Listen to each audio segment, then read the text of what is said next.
Our story begins on a quiet morning in the royal estate of the Welton family. A young man stirs awake in his bed, sighing deeply. The same dream has haunted him again. His name is Jamie Welton, the eldest son of the Welton royal family and its rightful heir. But Jamie is no ordinary noble. He is the reincarnation of Diablo Volfir, a powerful sorcerer who was defeated and sealed away long ago. Flashback to the past. Diablo Volfir stands defiantly as a glowing seal forms beneath his feet. He laughs, declaring that not even 12 gods together can defeat him. All they can do is trap him. Smirking, he mocks them, saying they can seal him however they like. But when he returns, their bright world will be swallowed by darkness. He promises them suffering so immense they'll beg for death. One of the gods replies calmly, saying they look forward to that day, but for now, Volfir will endure endless torment. The 12 gods then bind him in an eternal prison. Time passes, and a crack finally appears in their barrier. Diablo Volfir escapes, reborn as Jamie Welton, the cherished child of the Welton family. Returning to the present, Jamie is greeted by the cheerful voices of his parents. His father marvels at the baby's bright, sparkling eyes, which remind him of his wife's. She laughs, pointing out how much Jamie's expressions resemble his father's. When Jamie first wakes up in his new life, he doesn't understand what's happening. He tries to speak, but only babyish sounds come out. Confused, he wonders where he is, what's going on, and why he can't talk normally. Over time, Jamie grows up as an aristocrat, cherished by his loving parents. 9 years pass, and Jamie finds himself sitting by the window, lost in thought about his past life. Taking a deep breath, he thinks to himself that today will probably be another boring day. Suddenly, he hears hurried footsteps in the hallway. His nanny bursts into the room, greeting him with a cheerful, "Good morning, young master." Jamie turns to greet her politely. She walks over, smiling, and asks why he's up so early. Jamie explains that he's admiring the morning sky, which looks especially beautiful. The nanny's face lights up as she praises him, calling him wonderful. Jamie glances away, thinking her compliment is a bit much. The nanny starts helping him get dressed and remarks that enjoying the sky is nice, but his parents are waiting for him. She asks if he minds her assistance, and Jamie agrees without hesitation. Once he's ready, the nanny leads him to the dining room. Jamie lets out a quiet sigh, already feeling the monotony of the day. His family is gathered around the table, and his mother greets him warmly. As Jamie sits down, his mother gushes about how adorable the children are, teasingly saying their cuteness must come from her husband. Jamie smiles politely, but his thoughts drift to his mother's noble lineage. Sears Bell Welton, the only daughter of the Bell family, is an important figure in this new life of his. Jamie's father, Argino Welton, the head of the royal family, is one of the kingdom's 5 sword masters. Argino chuckles at his wife's compliment, saying their children are angels because they take after her. He adds that their sparkling eyes are proof of it. Jamie looks at his younger sister, Sarah Welton, the second child of the family. Sarah picks up a piece of food with her fork and playfully tells Jamie to open wide. Jamie obliges, thanking her for feeding him such delicious food. In return, he picks up a bite of her favorite dish and feeds her back. Their parents watch with happy smiles, but Jamie hides his expression, annoyed by how dull it all feels. All he wants is some peace and quiet. After breakfast, Jamie retreats to his room. He collapses face first onto his pillow, muttering to himself that he can't get used to how cute his family can be. Hugging his pillow, he thinks of ways to pass the time, like exploring the private library. Yet, a darker thought crosses his mind. He wishes he could just die because of his inability to speak properly, as if his tongue doesn't work right. Despite this, he admits he has grown fond of the mansion. Suddenly, a flying eye lands on his head. Jamie grabs it, realizing his reincarnation has granted him new powers. Crushing the eye in his hand, he watches its black blood spread over his fingers. He thinks bitterly of the 12 gods, clinging to their beliefs like parasites. Even though he's weak now, Jamie knows time is on his side. In a world that has forgotten much about dark magic, the gods may still look down on him, but that won't last forever. Just then, his nanny bursts into the room, reminding him it's time to read children's books with his mother. Jamie stays silent, curses flashing through his mind. When she calls his name again, he forces a smile and says he's coming. As he follows her, he thinks sarcastically that pretending to be the cute little boy might as well be worse than being sealed again. When they arrive, Jamie greets his mother and sister with a polite smile, asking what book they'll read today. Sears and Sarah, surprised by his sweetness, rush to hug him tightly, squeezing him with affection. Jamie endures it with a forced grin, cursing internally. Sears showers Jamie with affection, her love evident in every gesture, while Jamie quietly endures it. She introduces the book they will read, The Great Magician Heine's, and asks if the children like the name. The children settle beside her as she begins reading the fairy tale. After finishing, she closes the book, announcing that Heines lives happily ever after, and asks if they enjoy the story. Jamie smiles and expresses his admiration for Heines, saying he wants to become a magician like him. Sears responds with praise, reminding Jamie of his intelligence and how he has already defeated 3 of his magic teachers. Jamie wonders silently if she is mocking him. Sears pats his head and mentions that his father has invited the kingdom's most powerful magician specifically for him. Jamie studies her face and concludes that she is not joking. Forcing another smile, he acknowledges how wonderful his father is. Rising from the couch, he prepares to leave, but Sears stops him, reminding him to enjoy the fresh air instead of spending all his time in the library. She opens her arms, insisting he hug her. With a heavy sigh, Jamie reluctantly complies, thinking about how much he wants to leave. She suggests he play with her instead, squeezing him tightly as he inwardly begs her to stop. Later, Jamie sits by the window, reading a book. He closes it with a sigh, disappointed that it offers no new insights on mana. Frustrated by the lack of useful material in the library, he realizes it is already lunchtime. Dreading another meal with his family, Jamie hurries to the dining room, hoping to arrive before the nanny fetches him. On his way out, he encounters an old man in the corridor. The old man gazes at the statue near the dining room entrance and comments on the rarity of using such an artifact as decoration, something fitting for the prestigious Welton family. Jamie, observing him, begins to wonder who this man could be. When the old man finally notices Jamie, he greets him with a calm demeanor. Jamie studies him and immediately senses the sheer amount of mana radiating from him, flowing endlessly like a powerful storm. He quickly concludes that this man must be a 7th-level magician at the very least. Growing suspicious, Jamie questions how someone like this entered the mansion. He considers the possibility of teleportation or even robbery, but quickly dismisses the idea when he notices the old man's composed behavior. It doesn't match that of someone invading the residence of a swordmaster. The old man, meanwhile, observes Jamie's reaction closely. Jamie demands to know the man's identity and how he got there, reminding him that this is not a public space. The old man senses Jamie's aura and notes that the boy's strength is remarkable, comparable to a tiger cub destined to grow into a full-fledged tiger, much like his father. Impressed, the old man silently concludes that Jamie is no ordinary child. However, he remains silent, refusing to answer Jamie's question. Jamie finds this infuriating, interpreting the man's calm attitude as condescension. Feeling disrespected, Jamie thinks the old man should kneel before him, yet here he stands, acting as if everything is perfectly normal. Jamie's annoyance boils over into anger. Deciding to teach the man a lesson, Jamie prepares to unleash his magic, determined to show him the consequences of underestimating him. The old man, observing Jamie's intentions, acknowledges the boy's formidable strength and realizes the rumors about him are not exaggerated. Despite his young age, Jamie's mana is extraordinary. Intrigued, the old man decides to test Jamie by using magic himself. Jamie notices the old man's actions, and his face twists with rage. Inwardly, he seethes, questioning how this fool dares to challenge him, Diablo Volfir, who in a past life nearly destroyed all the gods. Jamie fires a flash at the old man, but he remains standing, totally unharmed. Only a little dust rises at the entrance to the dining room. Jamie thinks this is not at all what he imagined. It does nothing to the man. The old man smiles widely and seems impressed. He wonders aloud if Jamie is really only 9 years old. He shouts that it was a good try and declares that it is now his turn. He channels his magic toward Jamie, who thinks the man is incredibly skilled. A bright flash flies in Jamie's direction, but he realizes the spell isn't actually aimed at him, meaning he doesn't need to evade it.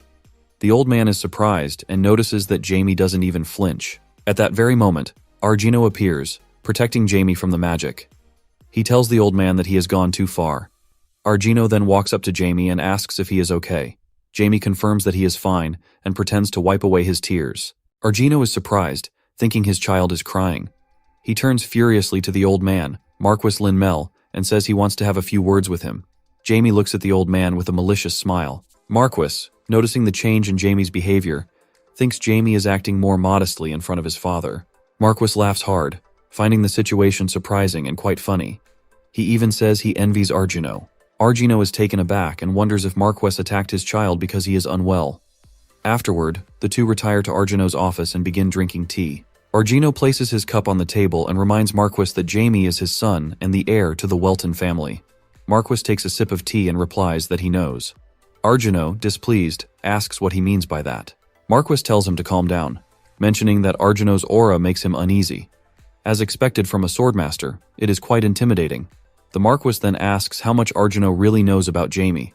Argino replies, asking what he should know.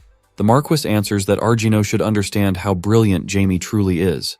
This makes Argino angry, and he says that's why he trusted the Marquis with Jamie, only for the Marquis to suddenly attack him. Observing Argino's anger, the Marquis thinks to himself that Argino doesn't know anything about Jamie. He decides to pretend he didn't hear Argino's words. Argino asks what the Marquis means by that. As he reflects on it, he remembers that Marquis Lin-Mel, who is considered the most powerful 8th grade magician alive, probably wouldn't recognize Jamie's potential. This leads him to wonder if Jamie might not be as talented as he believed. The Marquis notices Argino's doubts and quickly clarifies that this isn't what he meant. Argino asks him to explain more clearly. The Marquis responds that he couldn't take Jamie as an apprentice because he wouldn't be able to handle him. Argino is stunned and asks if an 8th level magician can't handle Jamie. Then who can? The Marquis smiles and says that Jamie can already read his movements. Argino is shocked, thinking that's impossible no matter how smart Jamie is.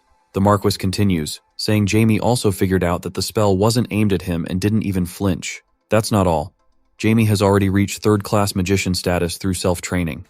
Despite his young age and physical limitations, his skill level is even higher than 4th class.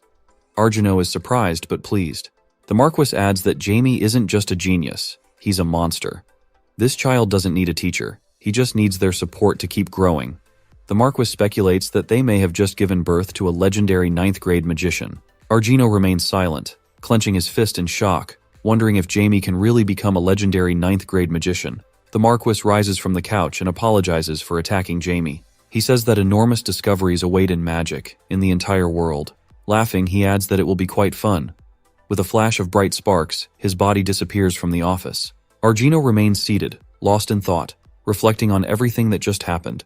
He leans back and lets out a heavy sigh. As night falls, Jamie returns to his room, muttering how tired he is. His mother, having learned of the old man's actions, begins to fuss over him, wrapping him tightly in her arms and asking if he's okay. She wonders if he was terribly scared and promises to deal with the old man. Jamie, frustrated, thinks about how much time he's wasted. He removes his jewelry and examines the real spell. It's not bad at all. The composition, technique, balance, and type are all top-notch. But rather than being impressed with the Marquis, Jamie finds himself more impressed by his father, Count Argino Welton. He smiles, chuckling to himself, acknowledging his father's strength, and admitting that his father truly deserves to be his father. Suddenly, Marquis's voice cuts through the silence, asking what's so amusing. Jamie turns to see the old man sitting on his bed, his face twisted in a terrible grimace. Marquis remarks that Jamie must have been so deep in thought that he didn't even notice him. Startled, Jamie screams in fear, falling to the floor. He demands to know why Marquis is there, accusing him of scaring him. The Marquis laughs and asks if Jamie is really so easy to frighten. Jamie insists on knowing how the Marquis got into his room. The Marquis casually explains that he teleported into the room. Jamie mutters under his breath, realizing that his father must have allowed the Marquis to live. Though he already knows Marquis is unusual, the ability to teleport in without any issues makes him uneasy. The Marquis grins, commenting on how humble Jamie is around his father, and questions why Jamie acts so differently with him. Jamie picks himself up off the floor and counters, asking if Marquis really thinks family and strangers are the same. The old man laughs, calling Jamie amusing, then adds that he wishes Jamie were a little stronger. Jamie asks what he means by that, and starts wondering who this strange old man really is and why he looks at him in such a peculiar way, especially since they've only just met. Marquis hands him a book, saying it's for him. Jamie examines it and realizes it must be a magical memoir. The book falls into his hands, and he asks why Marquis is giving it to him. Marquis explains that the magic Jamie uses has become obsolete, so he decided to give him the book.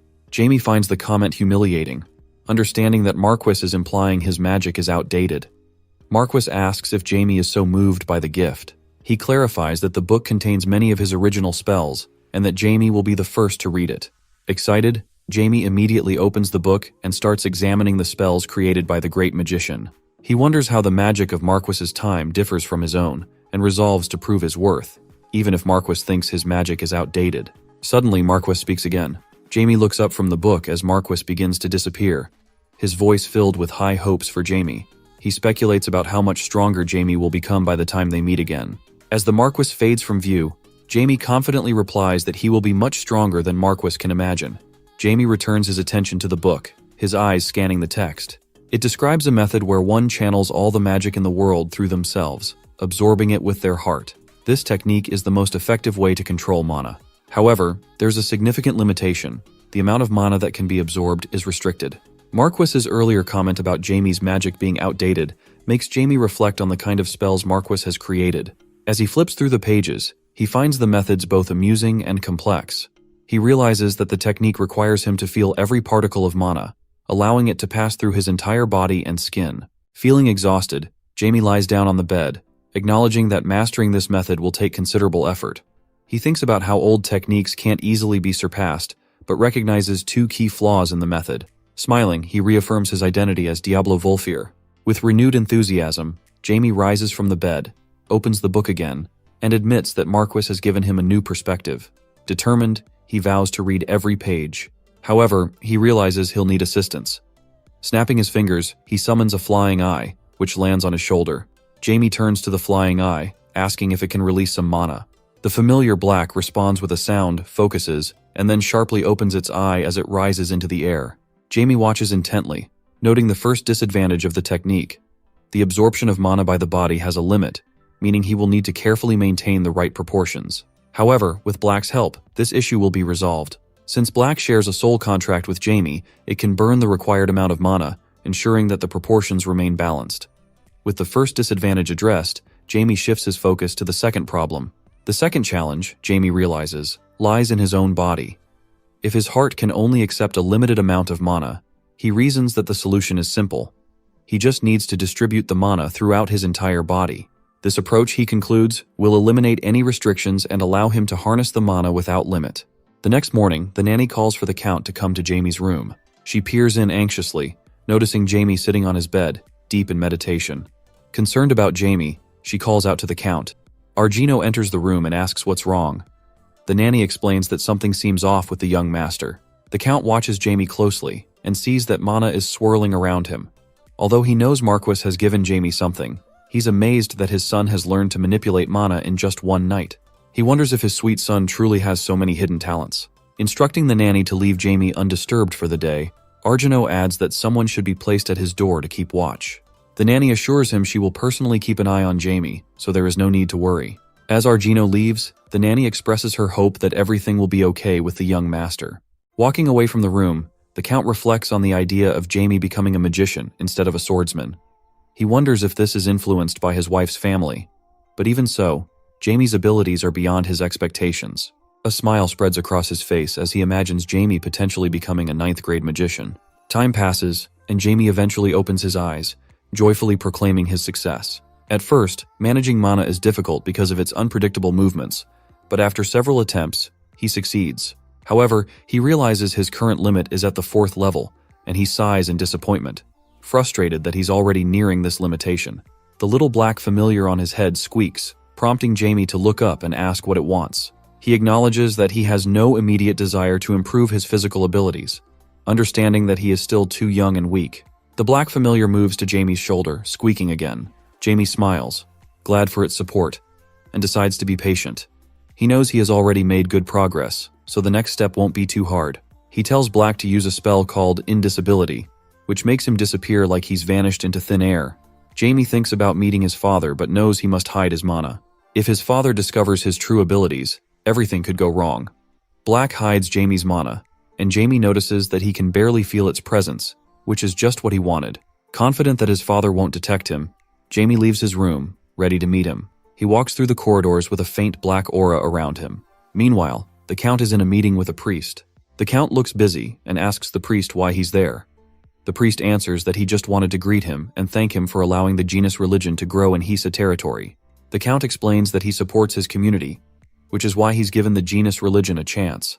The priest asks for more details, so the Count adds that since the Zenith religion is gaining popularity, he wants to make it the strongest in his lands. The priest understands that the Count is showing his authority and warns him not to treat his followers as tools of the gods. Though he's heard rumors about the Count, The priest now takes him more seriously. The Count, sensing the meeting should end, says he's very busy. The priest laughs, thanks him, and leaves, blessing him with wishes from the great Zenith. The Count smiles politely but drops it as soon as the door shuts behind the priest. Jamie, hiding behind a column, watches the priest leave. He notices the crescent moon symbol with a yellow sphere and feels a dark energy coming from him. Jamie wonders why such a person is here and how the Zenith religion ended up in his homeland. He bites his nails, questioning why his father has made his land so religious and why he chose the Zenith religion specifically. Jamie concludes that the religion has no place in their lands and realizes his only choice is to convince his father to drive them away, especially since the religion is officially sanctioned. Determined to start his investigation, Jamie approaches his father's door and announces himself. They move to the living room, where Jamie proudly shares his progress. Argino expresses his pride, asking if that means Jamie has mastered everything. Jamie confirms, and Argino notes that Jamie must really enjoy magic. Jamie responds that magic is simply very powerful. Argino's expression shifts, and Jamie asks if something is wrong. Argino admits he had imagined Jamie would grow up like any other child. Jamie asks what he means by that. Argino reflects on Jamie's hidden talents and the difficulties of living as a genius. He thinks about how people often admire talented children at first, only to grow tired and criticize them later. He wonders if embracing his genius is truly in Jamie's best interest. Argino grips the armrest and tells Jamie that if he doesn't enjoy magic, he can stop and pursue something else. However, if Jamie is determined to follow this path, Argino promises not to oppose him and will support him as best he can. Jamie smiles and reassures his father not to worry, affirming he will never give up magic. Argino smiles back, impressed. He looks at Jamie, marveling at how much mana a 9-year-old can possess. He can already feel mana radiating from Jamie's entire body. Suddenly, he realizes that the mana seems to be stored throughout Jamie's body, not just his heart. Concerned, he asks if Jamie has learned everything from the memoirs Marquess Linmel gave him the previous day. Jamie confirms, adding to himself that he has also improved some of the techniques described in the book. A cold sweat rolls down Argino's face as he wonders how much Marquess has taught Jamie. He questions how a child could learn so much in just one day, and begins to consider the possibility that Jamie might truly become a legendary 9th-grade magician. Laughing at the thought, he admits to himself that compared to Jamie, he feels insignificant. Argino expresses his pride in Jamie, laughing heartily that day. Jamie laughs along, but as his father pats him on the head, his amusement turns awkward. He silently wishes his father would stop. Suddenly, Argino points at Black and asks if Jamie summoned the creature himself. Startled, Jamie nervously asks if his father can see it. In a panic, Black flies above Jamie's head, and Jamie realizes, despite his efforts to make Black invisible, his father can see it. Argino smiles, observing the familiar shape. He notes that it looks like a bat but seems too round and cute to be one. He spreads his arms to show its size and asks if he's right. Jamie, unsure of his father's strength, wonders if Argino has figured out that he used dark magic to create the familiar. He admits to shaping it as a bat and explains that he tried to hide it, thinking his father would be surprised. Argino hugs him immediately, amazed at his talent and proudly declaring how lucky he is to have such a genius for a son. After a while, Jamie leaves the room, feeling exhausted and overwhelmed by his family's affection. He wonders why they love him so much. As night falls, Jamie puts on his cloak and summons Black. The familiar appears behind him, its large black wings flapping. Jamie declares that he needs to uncover why the religion has chosen his territory and decides it's time to take action. Black picks him up and together, they soar into the sky above the night city. Meanwhile, in an alley, 2 men from a criminal organization meet. One asks what the boss has said. The other replies that the boss has instructed them to follow the plan carefully to avoid death. Sighing, the first man wonders what the future holds for them. Philip, one of the men, admits he doesn't understand what they've gotten into with their boss. Jance, his partner, explains that the boss is willing to sacrifice anything to achieve his goals. He points out that Hisa is a land where even Earl Welton allows organizations like theirs to coexist, as long as they don't cross certain lines. However, human trafficking has clearly crossed that line. Philip hopes they can escape quietly without getting caught. Jance dismisses this, asserting they will inevitably be caught. He emphasizes the Count's love for his children, and notes that if the Count discovers they are using children for human trafficking, he will eliminate all criminal organizations in the city. Philip counters that the boss seems confident they won't get caught. Jance grits his teeth, questioning if the boss really thinks a swordmaster won't catch them. Philip replies that Han Ni's people will supposedly help them. Jance scoffs, remarking that Han Ni is willing to do anything. Philip wonders aloud what their options are: escape or betrayal. Jance insists betrayal is out of the question due to the underworld's strict rules and suggests they try to escape. Philip agrees, arguing that it's better to die trying to escape than any other way. Jance, however, worries that no matter how vast the lands are, they'll be hunted down either way. Philip acknowledges the concern but decides to wait and see how things unfold. As they speak, Jamie quietly sneaks up behind them. Jance asks who initiated the slave trade in this territory, while Jamie peeks around the corner, listening intently. Philip speculates that the boss must have received an irresistible offer and acted on impulse, though he's still unsure of the motive. Suddenly, the men notice Jamie. They demand to know who he is, and Jamie, smiling, simply remarks that he finds the situation very interesting. Jance clenches his fist and declares that if Jamie won't talk, he should prepare to die. He and Philip attack Jamie, but Jamie suddenly disappears, leaving them searching frantically. Jance remarks in confusion that Jamie has vanished, insisting there is no one there. Suddenly, Jamie's voice echoes, freezing them in place. Jamie asks them what they have been discussing so enthusiastically. He reappears before them, kneeling, and demands to hear everything, preferably with all the details. Using his magic, he terrifies them into submission. Both men sit down and confess everything. Jamie listens in silence, realizing that they are trafficking people, including children. He reflects bitterly that these are the types of people his father despises most. He finds their actions infuriating and wonders if they have some death wish. He thinks about how both gods and humans manipulate others for their own ends, noting that these criminals are no different from the gods. He also questions what their boss has been thinking when assigning them such a mission. Certain that his father would detest this, Jamie feels a bad premonition. He jumps off the boxes he has been sitting on and uses magic on the men, commanding them to go to the Count's estate and confess everything they know. The two men, compelled by his magic, stand up to obey. Jamie remarks that the morning will certainly be tumultuous. As the robbers make their way to the estate, Jamie instructs Black to prepare for their return. Before they can take off, however, both men are violently thrown back at lightning speed. Philip hits the wall, leaving a gaping hole in his stomach, while his companion is completely burned. Philip's lifeless body falls onto the road with a sickening sound. Jamie turns to see what has happened. Suddenly, a man's laughter erupts behind him, mocking the fallen men as thick-headed idiots. One of the man's accomplices reminds him to keep quiet, fearing that the guards might already be following them. Jamie turns to face them and tries to process what kind of person this loud, deranged individual might be. Using his magic, Jamie addresses the man, demanding to know why he dared to attack those under his command. A magic circle appears behind Jamie as he casts a spell on the fallen robbers, forbidding them to die until they complete his instructions. Their wounds begin to heal, shocking Han Ni, who is responsible for the attack.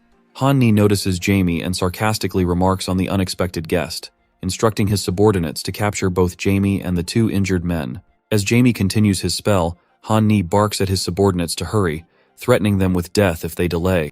Two men begin dragging Philip and Jance, who are almost fully healed. Han Ni mocks them further, promising to kill them again later. A tear rolls down Philip's cheek as he pleads with Jamie for help.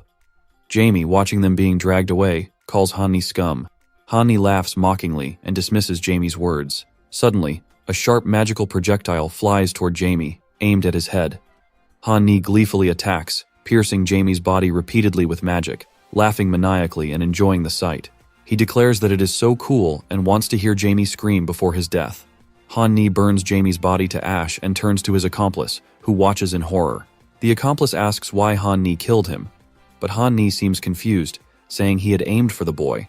Suddenly, Jamie's voice speaks directly into Han Ni's ear, asking if he has enjoyed himself. Startled, Han Ni backs away as Jamie confronts him, questioning his amusement at killing his partner. Han Ni begins to panic, realizing that he has mistakenly killed someone else and that Jamie is alive. The ominous aura emanating from Jamie leaves him paralyzed with fear. Jamie criticizes Han Ni's arrogance, calling him out for overestimating his abilities as a third-class wizard. Han Ni, enraged and terrified, attempts to use the Buster spell, summoning a massive stream of fire intended to incinerate Jamie completely.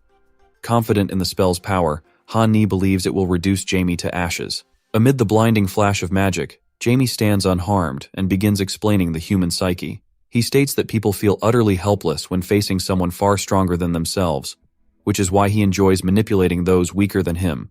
Han Ni collapses to his knees, his face hitting the ground. He lies motionless, overwhelmed by Jamie's power. Han Ni's partner, witnessing the ease with which Jamie defeats him, calls Jamie a monster and decides to flee. Before he can escape, Jamie uses dark magic to surround their bodies, compressing them painfully. The bandits scream in agony as Jamie's magic crushes them. Jamie approaches Han Ni, announcing that his time has come.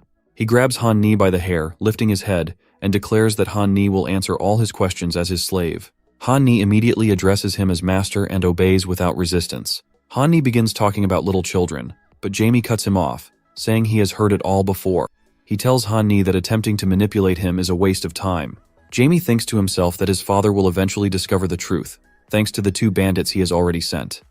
He lets Han Ni go and considers what to do with him. Although he has stopped Han Ni's death, his soul is almost completely destroyed. While his body is physically fine, it won't sustain him for long. Jamie contemplates his options. Since Han Ni is only a third-class magician, he could potentially turn him into an undead. However, due to his damaged soul, Han Ni would decay rapidly even if revived. Jamie realizes that while Han Ni might appear normal on a battlefield, his decaying state would draw too much attention in a peaceful place like this. With no better alternative, Jamie decides to try another method. Smiling, he reasons that as a third-class magician, Han Ni should have enough mana for his needs. He points his hand toward Han Ni's head and begins absorbing his mana, wishing himself a bon appetit. After finishing, Han Ni's body begins to boil. Jamie remarks that the mana isn't bad, though it contains impurities due to Han Ni's human nature. He feels fortunate to consume such a large amount of mana and wipes his lips with a handkerchief. Turning to Philip and Jance, Jamie wonders aloud what to do with them. Approaching them, he observes that even though he has given them some of his mana, they won't survive long in their current state. Sparks of dark magic separate from Jamie's body, and Black materializes from the energy. Black squeaks inquisitively, and Jamie addresses the 2 bandits, saying that because they still have unfinished business, he can't let them die. Jamie decides to use necromancy, a magical technique for reviving dead bodies. He reflects that necromancy isn't the same as resurrection. Bodies revived through necromancy aren't truly alive but are undead, existing in a state contrary to the laws of nature. These undead creatures are neither fully alive nor fully dead. Jamie instructs Black to assist him, and the familiar rises into the sky, waiting for the command. Jamie initiates the spell and addresses the bandits, commanding them to relinquish their mortality and rebel against death. Philip's veins bulge as Jamie notes that his spirit still lingers in the afterlife. Jamie declares that immortality awaits them and urges them to forsake death. The bandits' eyes roll back as tears stream down their faces. Screaming in agony, Philip and Jance are brought back to life with Black's help. Once the ritual is complete, the bandits kneel before Jamie, pledging their loyalty and awaiting his orders. Jamie stares at them in disbelief, wondering if the process is truly finished. He notices lingering black smoke around them and questions if he has made a mistake. Black lands on his head, squeaking guiltily. Jamie, annoyed, asks what Black has done wrong. Jamie reassures Black not to worry, insisting that everything has been done perfectly. Still frustrated, Jamie tugs at Black in irritation and admits that, although he knows the mistake is his, it is difficult to accept. Black squeals in response, and Jamie admits that he usually doesn't dwell on past successes. However, he is upset that all his previous undead servants are now missing. Black squeals for Jamie to stop, and Jamie remarks that he can't use the bandits in their current state anyway. He decides it would be better to get rid of them. Stroking his chin, he notes that with the black smoke emanating from them, they wouldn't be able to carry out Zenith's orders or even walk down the street without attracting attention. Suddenly, Black starts swaying side to side before unexpectedly biting Jamie on the cheek. Annoyed, Jamie exclaims at the audacity of his familiar and questions who gave it permission to bite its master. Black quickly flies away, landing on Azard's head, where it begins absorbing all the dark haze surrounding the bandits. Jamie, surprised, asks if Black is even capable of such a thing. Black chews the dark haze persistently, and after some time, not a single trace of it remains. Jamie acknowledges that the bandits can now be useful and turns his attention to Black, who has grown significantly larger from the haze it has consumed. Jamie pets Black and praises it for a job well done. Jamie then turns to the 2 bandits and decides to give them new names. He commands them to rebel and names Jance, Azard, and Philip, Ryza. After repeatedly ordering them to rebel, they finally regain consciousness. Jamie waves his hand, and the bandits, now free of the haze, stare ahead in confusion. Observing their blank and surprised faces, Jamie concludes that they likely have no idea what is happening. He decides to give them some time to adjust. After a long silence, Azard finally breaks it by asking if Jamie is the one who brought him back to life. Jamie confirms that this is indeed the case. Azard grows fearful, trying to comprehend who Jamie is. He thinks about how young Jamie appears, likely only 9 or 10 years old, yet exudes a massive, ominous aura. Azard compares him to a sinister character from a childhood story, a creature that defies the world itself, something that shouldn't exist in this reality. Jamie grins and asks if he looks like a demon lord in their eyes. Riza, nervous but resolute, declares that he doesn't care if Jamie is a demon lord or something else. To him, Jamie looks like a human. Jamie, intrigued by Riza's defiance, thinks there must be flaws in his spell since Riza seems unaware of who his master now is. Extending his index finger forward, Jamie decides that this behavior can't be overlooked. He points downward, causing Riza to fall abruptly, hitting his head on the ground. Jamie approaches Riza and warns him that he will forgive the transgression this time, but if he ever makes that face again, there will be consequences. Terrified, Riza acknowledges the warning, and Jamie turns to Azard, stating that the same applies to him. Azard quickly agrees, and Jamie reflects on the nature of soul subjugation. He understands that it doesn't matter what they want. As long as they are bound by the contract, their lives belong to it. This, he muses, is the essence of dark magic. Suddenly, Jamie remembers something and clarifies that he is not a demon lord. Azard hesitantly asks who he is. Jamie removes his hood and, with a smile, reveals that he is an ordinary dark magician. A magician who once tried to kill the gods and now lives solely for that purpose. Jamie instructs his new subordinates to keep a close eye on the Zenith Church and gather information about it. He tells them to bring him anyone who might have knowledge about human trafficking, emphasizing that such a person must be the one to reveal everything to his father. The two bandits obey without question. After issuing the orders, Jamie vanishes. Riza looks up, sighs in relief, and remarks that Jamie is gone. Azard also sighs, and they exchange glances. Hesitantly, Azard suggests they start their work, and Riza agrees, acknowledging that they have no choice but to follow Jamie's commands. Meanwhile, Black expresses its complaints to Jamie, who reassures it that everything will be fine. He explains that the bandits are too afraid to disobey his orders. Black sits on Jamie's shoulder as he remarks that, thanks to their efforts, his father will be able to address the problem of the slave trade personally. Black, however, bites Jamie on the cheek again, squealing. Jamie responds by saying he can't allow the trade to continue in these lands, as they will one day belong to him. Suddenly, footsteps approach, and Jamie tells Black that they need to finish for the day. Out of nowhere, a boy runs into Jamie's back and falls to the ground. Confused, the boy wonders if he has crashed into someone. Annoyed, Jamie turns around and asks if the boy is blind. His irritation turns to curiosity when he realizes the boy is a child. The boy points out that Jamie is also a child.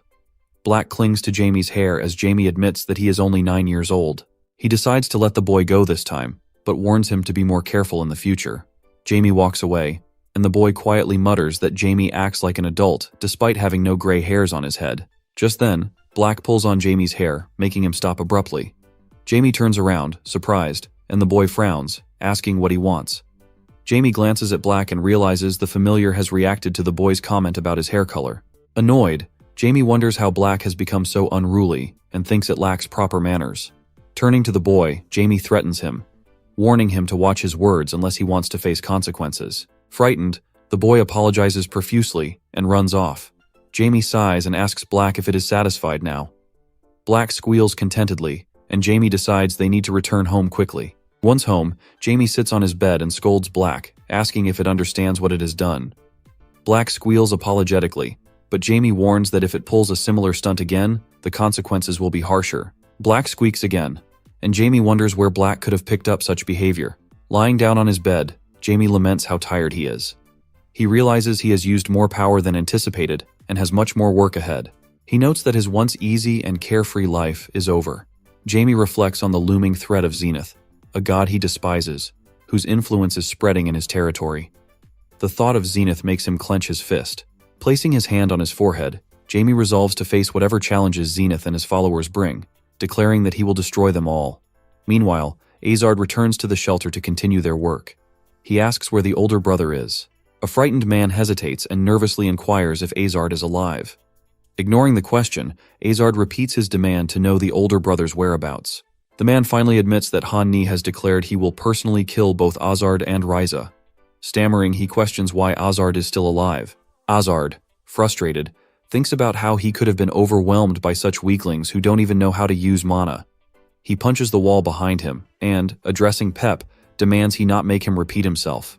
Pep, overwhelmed by fear, thinks about Azard's newfound strength and wonders what has happened to him. More importantly, He questions where all the other guys are. Pep realizes that if others know Jance has returned, it will cause chaos. But it seems like Azard and Reza have already dealt with everyone. Unsure of what to do, Pep raises his hands in surrender and says he doesn't know where his elder brother has gone. Reza steps forward and asks if Pep is sure about that. Terrified, Pep nervously addresses him and insists he is telling the truth, stuttering and smiling nervously. He assures them they can ask anyone, and they will say the same. Reza, unconvinced, thinks about how tired he is, and decides it is time to find the boss to fulfill Jamie's orders. Since the boss is well informed about everything happening in the city, Reza reasons that he might also know something about the Zenith Church. Reza asks Pep where the boss might be. Pep panics internally, realizing he needs to give a convincing answer or risk losing his life. After thinking quickly, he replies that the boss likes girls and drinking, so he is likely at one of the nearby bars. Azard glances at Reza and agrees that Pep might be right. Reza nods and suggests they check out all the bars. Pep sighs in relief, thinking he has avoided danger. However, his relief is short-lived as Azard strikes him in the face and suggests taking him as a witness since the master has ordered them to find one. Azard debates aloud where they can hide Pep and suggests tying him up in the forest. Reza, kicking Pep, agrees with the idea, but proposes locking him in the basement of his house instead. He reminds Azard that they have wasted enough time and need to leave. Azard slings Pep over his shoulder, and the two leave to continue their mission. Later, a young boy enters a room filled with corpses. Shocked, he asks what has happened and confirms to himself that everyone inside is dead. He worries that he will be beaten again for not meeting his quota the previous day, but realizes there is no one left who can punish him. Panicked, he runs toward the exit, deciding to escape before anyone can suspect him of wrongdoing. Morning arrives, and Jamie wakes up feeling exhausted. Stretching and yawning, he notes how tired he is, and isn't surprised he has slept so long. He reflects that avoiding certain people might no longer be possible.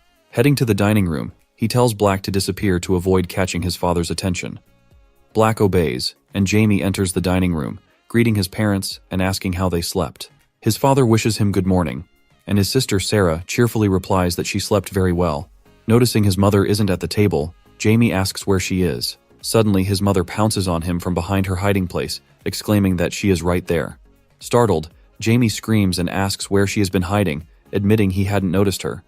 His mother teases him, questioning if he is serious.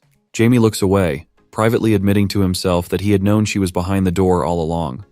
His mother pats him on the head and asks if her little Jamie had been scared. Jamie, playing along, confirms that he is fine once he realized it was her. His mother smiles and compliments his manners. Jamie, realizing what is coming, tries to redirect the attention, suggesting they start eating. Ignoring him, his mother snuggles up to him, calling him cute and wanting to hug him again. Sarah joins in, saying she wants a hug too. Jamie, overwhelmed, internally screams for someone to stop them. The family sits at the table, and Sears hugs Sarah affectionately, calling her sweetie. Jamie glances at Sarah and muses about how soft children's cheeks are. He briefly entertains the idea of squeezing her cheeks but catches himself, embarrassed by the thought. Hiding his face on the table, he realizes how much he has grown accustomed to this calm, familial life. After breakfast, Sears mentions that everything will begin tomorrow. Her husband agrees, and Jamie, picking up Sarah in his arms, asks what will happen. Argino turns to his wife and asks if she hasn't told the children. Sears looks away, admitting that she forgot because she has been so worried about their son. Jamie assumes she is referring to the technique he used earlier, knowing how much she tends to worry. Lowering his eyes, Jamie apologizes sincerely. Sears reassures him, acknowledging that nothing serious will likely happen to him, but warns him against exhausting himself. She adds that if he keeps pushing himself, it might break her heart, and she might faint in the corridor from sadness. Jamie promises not to do it again and repeats his question about what is happening tomorrow. Laughing, Sears reveals that the family will be attending a ball together. Jamie immediately realizes it is the grand ball organized by Earl Simon and Earl Welton, where nearly all the nobility of the Northern Seldom Empire will gather. Sears, delighted, explains that it is the perfect opportunity for the children to experience such an event for the first time. Her excitement contrasts sharply with Jamie's realization that his precious free time is about to come to an end. Later that night, Jamie dons his cloak and summons Black. Black clings to him as Jamie declares that it is time to visit the two blockheads. They make their way to town and enter Riza's house. Azard and Riza, seated at the table, immediately stand and greet Jamie, acknowledging his arrival. Jamie removes his hood and asks if they have completed his tasks. Riza apologizes, admitting they haven't learned anything about the Zenith religion yet, as it is a relatively new organization. Jamie concludes that even the members of Livel wouldn't be able to uncover much in a single day. Shifting his focus, Jamie asks about the other errand. Raiza points to a tied-up Pep and presents him as their catch. Pep looks at Jamie and recognizes his distinctive hair color, realizing that the Welton family might have taken control of the situation. Raiza informs Jamie that Pep is a member of Livel and notes that Han Ni intended to kill him. Proving that Pep isn't an ordinary pawn, Azard adds that Pep claims to know nothing. Jamie decides to interrogate him and orders them to untie his mouth. As soon as the gag is removed, Pep begins pleading for his life, insisting he doesn't know anything. He promises to gather any information Jamie wants if spared. Jamie, unimpressed, calls Pep a child, causing Pep to feel a chill of fear. Jamie assures him that there is no reason to kill him, but he expects Pep to follow his orders. Overwhelmed by Jamie's immense power, Pep cries and swears to do anything Jamie wants, even offering to find his boss. Jamie silences Pep, noting that he is being too loud, and Pep realizes he is suddenly unable to speak. Jamie explains that Pep only needs to do one thing. Placing his hand on Pep's head, Jamie casts a spell, commanding him to go to the Count's estate and reveal everything about Livel's activities. Pep rises without protest and leaves the house, heading toward the estate. Azard and Raiza watch him go, and Jamie reassures them that Livel won't catch Pep and that his father will handle the situation first. He instructs his subordinates to leave the city and hide. The two bow and accept Jamie's orders without question. Jamie, curious, asks why they don't question him. They reply that the master's orders are absolute law and cannot be disobeyed. Black perches on Jamie's shoulder, watching as the scene unfolds. Raiza comments that he thinks he understands why Jamie has given them these instructions. Jamie recognizes that Raiza seems to grasp the situation they are in. He confirms Raiza's observation, thinking to himself that his father will likely destroy Livel. Jamie believes it won't benefit his father to know about the existence of these two subordinates during the destruction. Turning away, he informs them that he will be gone for a few days and instructs them to stay quiet until his return. They obey, and Jamie leaves the house. As Jamie walks away, Raiza runs after him, calling out. Jamie turns and asks what is wrong. Raiza, visibly concerned, questions what they have become. Acknowledging that he knows they are dead and beyond repair, Raiza admits he doesn't want to return to his past life. While he appreciates his newfound strength, he is desperate to understand what kind of creature he has become. Jamie asks for clarification, and Raiza expresses his suspicion that they might now be top-rank undead, given their extraordinary strength. Jamie, surprised by the question, laughs. Raiza, thinking he has asked something foolish, apologizes if it sounds stupid. Jamie reassures him with a smile that it isn't a stupid question, and explains that it is actually amusing. Most people, Jamie notes, would struggle with accepting their transformation into undead, but Raiza and Azard seem to have taken it in stride, which Jamie finds fascinating. Raiza thanks him, and Jamie reflects on how unique they are compared to others he has encountered. While most reject the idea of becoming monsters and lament their loss of humanity, these two are the opposite. Azard joins them outside, and Jamie observes that he has found reliable servants. He explains to them that they are just ordinary zombies, but he has preserved their appearances from before they died. Their transformation has enhanced their strength significantly, making them far more powerful than regular people. Raiza lowers his eyes, disheartened, and acknowledges that they are just ordinary zombies. Jamie laughs and encourages them, stating that everything depends on their efforts. He adds that one day, they might ascend to become zombies of the highest rank. This inspires the two, and they promise to hide as instructed and wait for his return. Jamie prepares to leave and Black squeals. Jamie tells Black not to call them pathetic, noting that he finds them intriguing and reminiscent of someone from his past.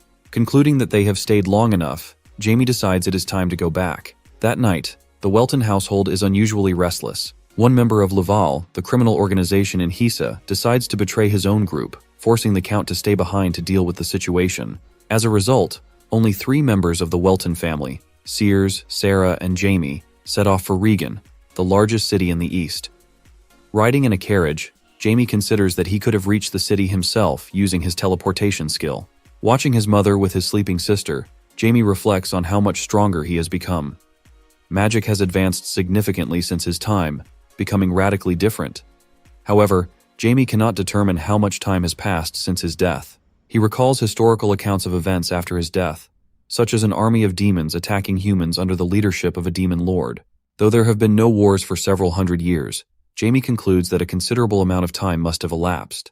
Dark magic begins to radiate from him as he thinks about the gods' inability to unite, something he finds advantageous for his goals. Dealing with them individually will be easier, even if it means countless people will die. Something he no longer considers his concern. Sarah stirs slightly in her sleep, sensing the dark magic. Noticing this, Jamie quickly reins in his power. When his sister smiles in her sleep, Jamie resolves to focus on the upcoming ball first. The carriage rolls into the city, where the streets are adorned with well-maintained lawns near the houses and small market stalls. Nearby, a beautiful temple stands prominently. Jamie looks out of the carriage window and admires the view, commenting on how beautiful the city is. His mother responds enthusiastically, agreeing and pointing out that Regan is the most advanced city in their kingdom. She notes that no other place handles as much wealth as Regan does, marveling at its prosperity. Jamie agrees and thinks to himself that the city's reputation as one of the richest in the kingdom is well-deserved, thanks to Regan. When the carriage stops, the coachman informs them that they have arrived. Jamie expresses his excitement, saying he is so eager to meet Count Simon that it feels like his heart is about to leap out of his chest. His mother, finding his reaction adorable, hugs him and reassures him not to worry so much. Jamie wonders internally why he has to endure such situations, but his mother continues, commenting on how cute his excitement is and suggesting he hold her hand if he needs comfort. She finally lets him go and asks if Jamie admires Count Simon because he wants to become a magician himself. Jamie, feeling cornered, gives an exhausted yes as an answer. His mother praises Count Simon, describing him as incredible. She explains that Simon, the same age as Jamie's father, is already a 7th grade mage and a leader of the kingdom's Eastern Council of Nobles, alongside Earl Welton. She adds that Simon is also known as the Red Lotus Magician because of his magic, which is said to be capable of killing 1,000 people with a single spell. Jamie asks what kind of person Count Simon is. His mother thinks for a moment before describing him as having hair as red as blood. Jamie, slightly surprised, reflects that he isn't interested in Simon's titles or reputation, but is intrigued by his strength and wants to speak with him. As the carriage enters the estate, Jamie wonders how his upcoming conversation with Count Simon will compare to his brief, somewhat unproductive dialogue with Marquis Linmull. When they arrive, Sears steps out of the carriage and instructs the children to follow her carefully. Jamie eagerly gets out of the carriage. A man who greets them asks Sears if she is the wife of Earl Welton, and she confirms. The man offers to escort them to their chambers. He leads them to luxurious rooms and informs them that these chambers are theirs for the duration of the event. He adds that they can make any request through their personal butler. Sears comments on how caring Count Simon is, and Jamie agrees, appreciating the thoughtfulness of having his own space. Jamie thinks about how he wouldn't have liked sharing a room with his parents. Sears instructs the children to return to her once they have settled their belongings. After a few minutes, a maid begins braiding Sears' hair and complimenting her on its smoothness and beauty. Jamie enters the room and is taken aback, commenting that his mother looks beautiful. Sears laughs and asks Jamie if he truly thinks so, and Jamie confirms, much to her delight. Overjoyed, she runs to him, exclaiming that he also looks very handsome that day. The maid quickly reminds Sears to control herself, warning that she might ruin her appearance. With tears in her eyes, Sears pleads to hug Jamie just once, but the maid refuses, explaining that her dress would wrinkle. Jamie sighs in relief at being spared, and another maid announces that Sarah, the young lady, is also ready. Sarah steps out wearing a cute dress, and their mother Sears exclaims with joy, praising how adorable she looks. Jamie looks at Sarah and compliments her, saying she looks like a doll. Sarah, delighted, asks if she is cute. Jamie assures her that she is very nice, but points out that the dress must be uncomfortable. He encourages her to be patient until the end of the event, and Sarah agrees. The maid then reminds Jamie that he also needs to change into appropriate attire. After everyone is ready, they head to the banquet hall, where the event is just beginning. Jamie looks around, marveling at the grandeur of the ballroom. He reflects on how luxurious it appears, wondering if ballrooms have always been this opulent. Sitting at the table, he asks if Count Simon really enjoys all this extravagance. Sears confirms that he does, and adds that Jamie will be even more surprised when he meets the Count in person.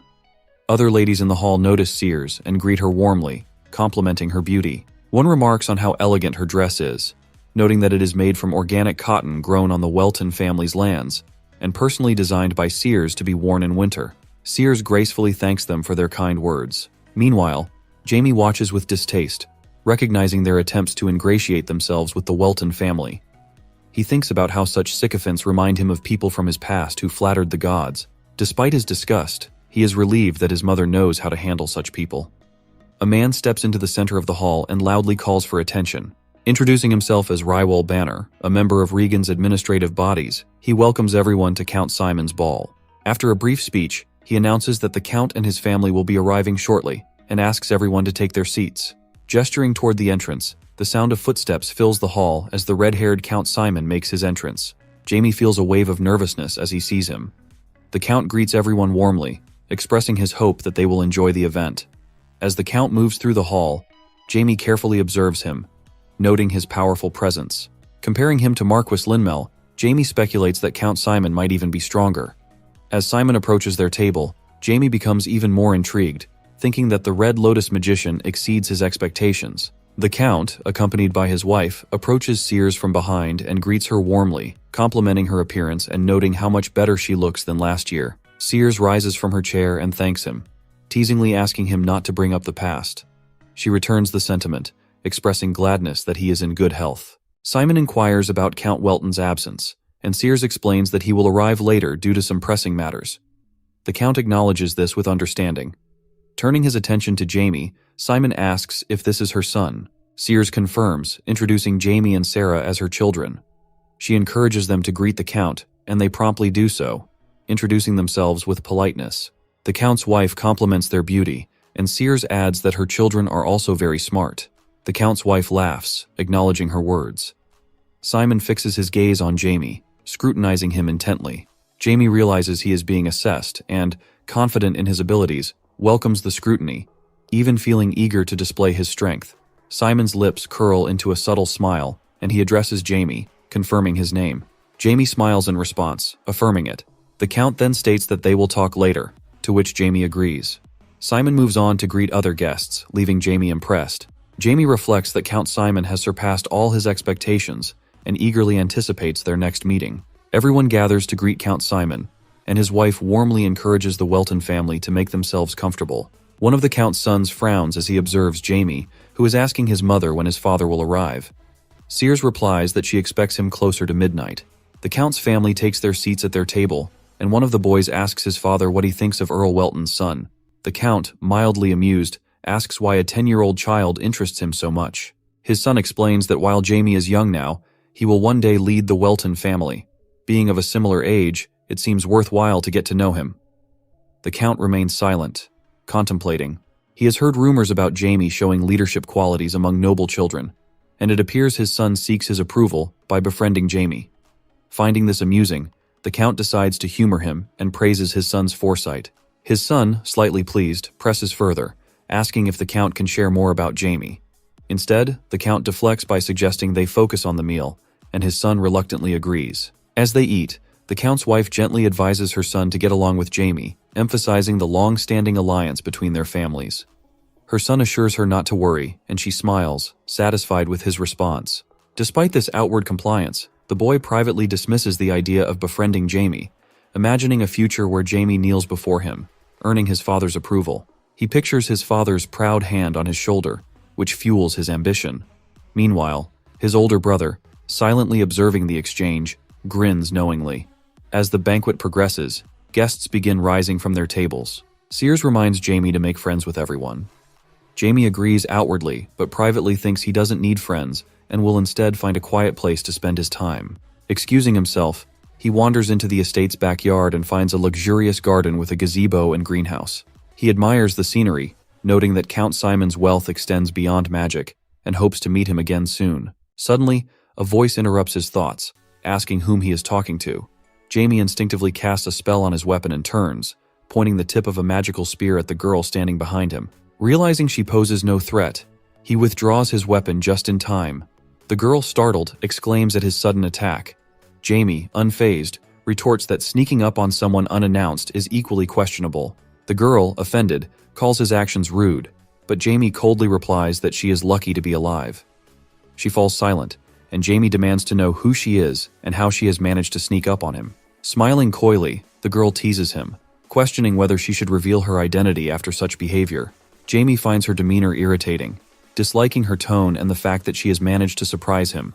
He declares that he isn't in the mood to deal with her antics and, without warning, fires a magical air bullet between her legs, leaving a depression in the ground. The girl, frightened, stares at the damage.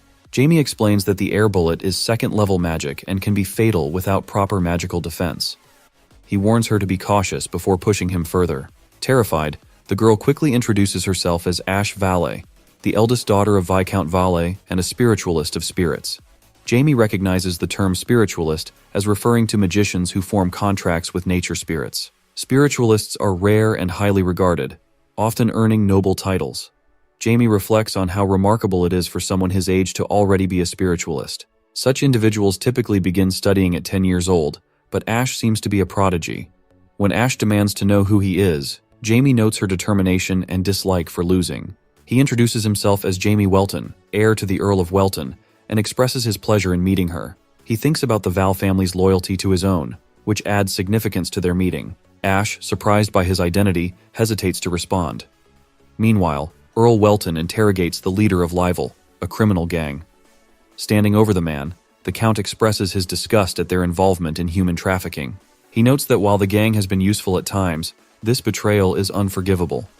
As the man begs for mercy, coughing up blood, the Count coldly ignores his pleas. Declaring that only a madman or someone tired of living would commit such an act, he orders the leader to be hanged the next day. The guards carry out his orders, and the Count instructs his men to prepare a carriage for his departure to Reagan. As the prisoners are escorted away, a hooded man watches from a tree. Taking out a magic sphere, he reports that the gang has failed and issues instructions to proceed with Plan B. Jamie wanders through the garden, noticing Ash following him closely. He abruptly stops, turns to her, and demands to know why she is trailing him. He dismisses her, saying that her father being his father's vassal means nothing. Ash lowers her eyes, hesitates, and begins to speak, but Jamie cuts her off, telling her to stop speaking so cryptically. He announces that he is heading back and instructs her not to follow. However, Ash grabs his hand, prompting an annoyed Jamie to question if she is serious.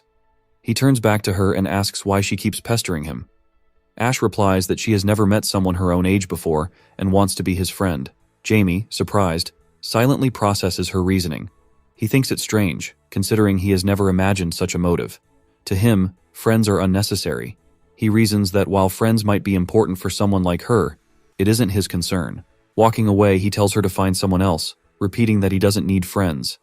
Ash calls after him, frustrated, and shouts that he is a pest before finally leaving him alone. Jamie reflects on her words, reaffirming to himself that he doesn't need friends. He thinks she doesn't understand that friendship, like any other relationship, is irrational. Memories from his past resurface, angering him as he blames her for reminding him of something unpleasant.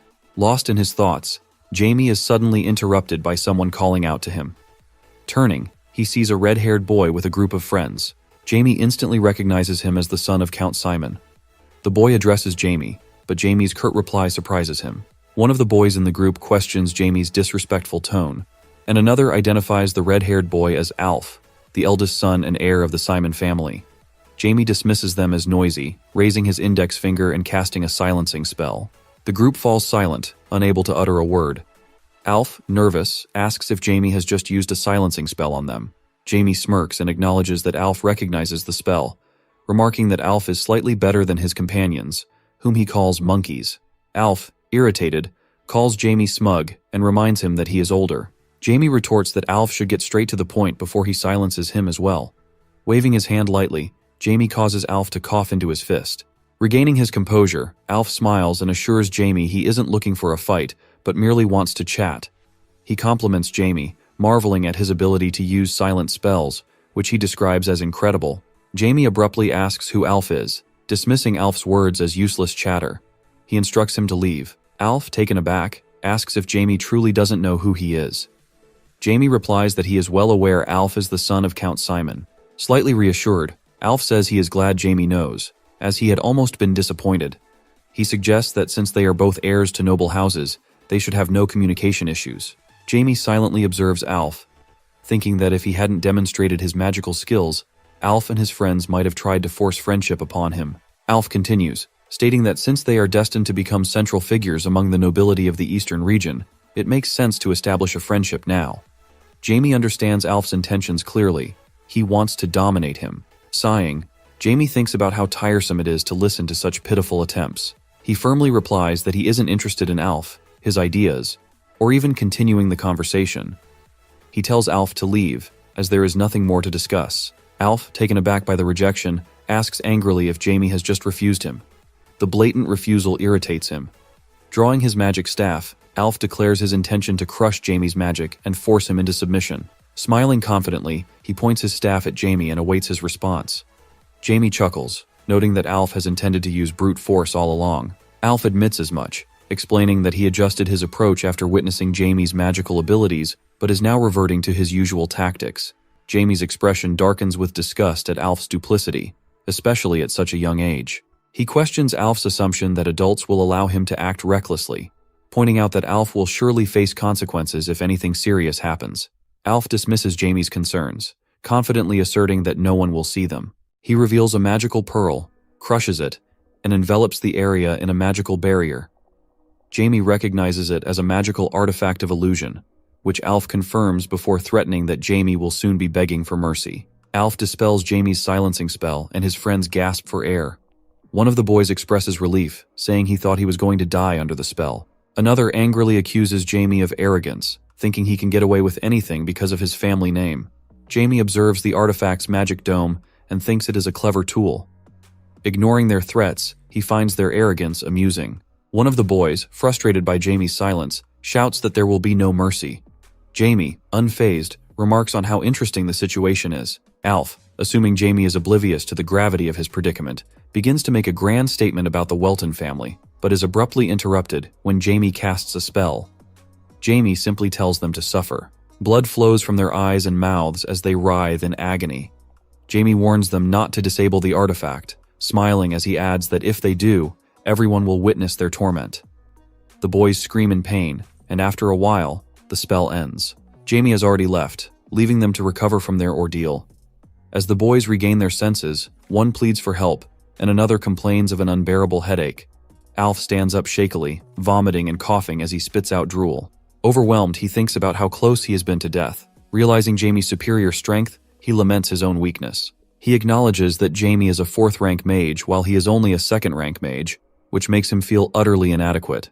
Tears stream down Alf's face as he questions why things have turned out this way. He wonders how someone from the Welton family, known for their swordsmanship, can possess such extraordinary magical talent. Consumed by jealousy, Alf resolves to crush Jamie's abilities and ensure he will never wield magic again. Slowly rising to his feet, Alf vows that he won't forgive Jamie and will make him pay for this humiliation.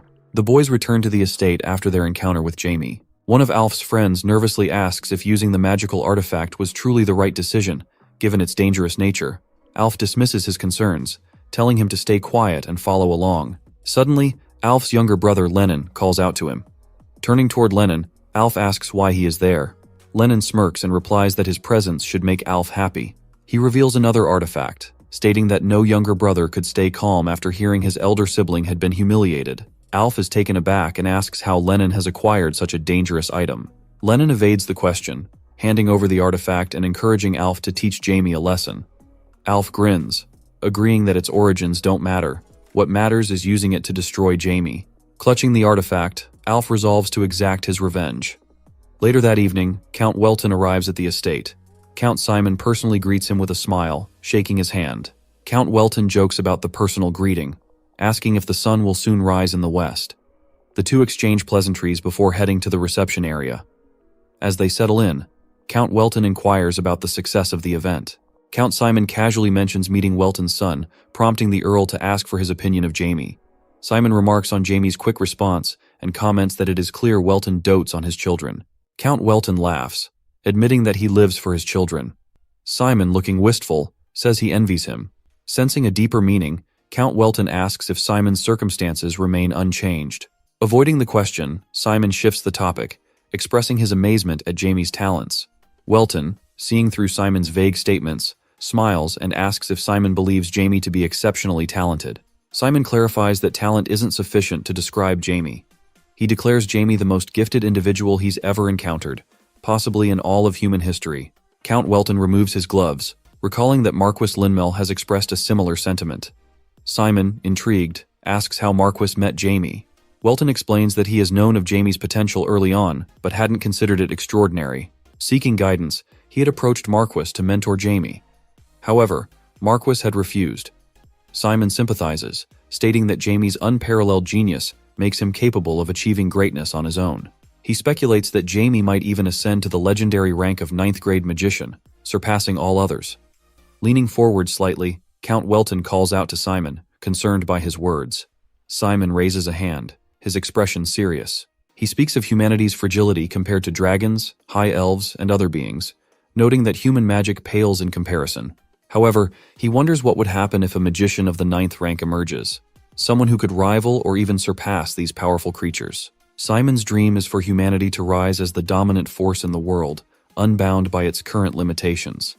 Count Welton calls Simon's vision arrogant. Simon acknowledges it, but justifies his aspirations, referencing a forgotten history that has been erased from the continent. 10,000 years ago, a great calamity wiped out humanity's progress, leaving behind only fragments of its past. Simon's dream is for humanity to regain that lost power, ensuring its civilization never faces erasure again. After a reflective silence, Simon urges Welton to rest, noting the late hour. Count Welton agrees and retires for the night. Meanwhile, Jamie sleeps soundly in his bed, and his father quietly approaches, pondering the weight of the expectations placed on Jamie. As a father, he resolves to support Jamie wholeheartedly, praying for him to grow into a fair and just man. The next morning, everyone gathers in the banquet hall. Jamie, seated at the table, wonders what has been troubling his father the previous night. He dismisses the thought, knowing his current magical ability doesn't yet allow him to probe deeper. Suddenly, Ash calls out to him. Jamie, weary of her persistence, reminds her that he has nothing to do with her. Ash laughs, undeterred, and calls over her sister. Jamie observes with irritation, thinking she is simply increasing the number of annoying people around him. Rising from his seat, he declares he has no intention of associating with her and begins to leave. Ash protests, urging him to at least meet her sister since their families are close. Her sister, Rebecca, approaches and scolds Jamie for his rudeness, emphasizing the importance of formalities when addressing the Count's son. At the sound of Rebecca's voice, Jamie freezes and turns toward her.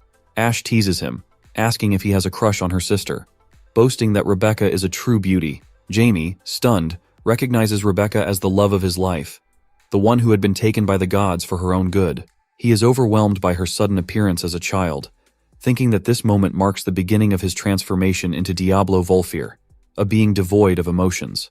As Jamie processes his thoughts, Alf approaches from the side. Spotting Jamie, he declares with anger that he is dead. Jamie looks at Rebecca in shock, calling her Jane. Meanwhile, Rebecca looks surprised, but she eventually responds to the name. Thereafter, Jamie and Rebecca stare at each other in disbelief, while Ash, standing between them, looks at them with a surprised face, wondering if Jamie has really fallen in love with her sister. At the same time, Alf casts a sly glance at Jamie and says with a smile that he has finally found him. After this, he frowns sharply, activating a stream of fire and furiously ordering Jamie to call him boss. During this, Rebecca quickly makes a run for Ash, worried for her safety, while Jamie stands in front of Ash. Suddenly, Jamie demands that everyone stay out of the way, and the flame begins to dissipate. Alf is then left with an artifact that he tightly clutches in his hand, realizing that his attack has been made useless right in front of his eyes. Meanwhile, Rebecca hugs the shocked Ash tightly, and the rest of the room watches in shock as they realize that Jamie has just stopped the 6th-class Phoenix race that was created by Alf's father. In response, Jamie casts a fearsome glance at Alf, activating streams of mana in his outstretched hand and wishing him dead. Ice begins to cover Alf's shoulder, and he watches in shock as it spreads further onto his head, wrapping around his hand. Confused, Alf has no idea what's going on, and he is not even able to do anything about this. But watch the ice spread, leaving only one eye visible as he lets out a loud, heart-rending scream.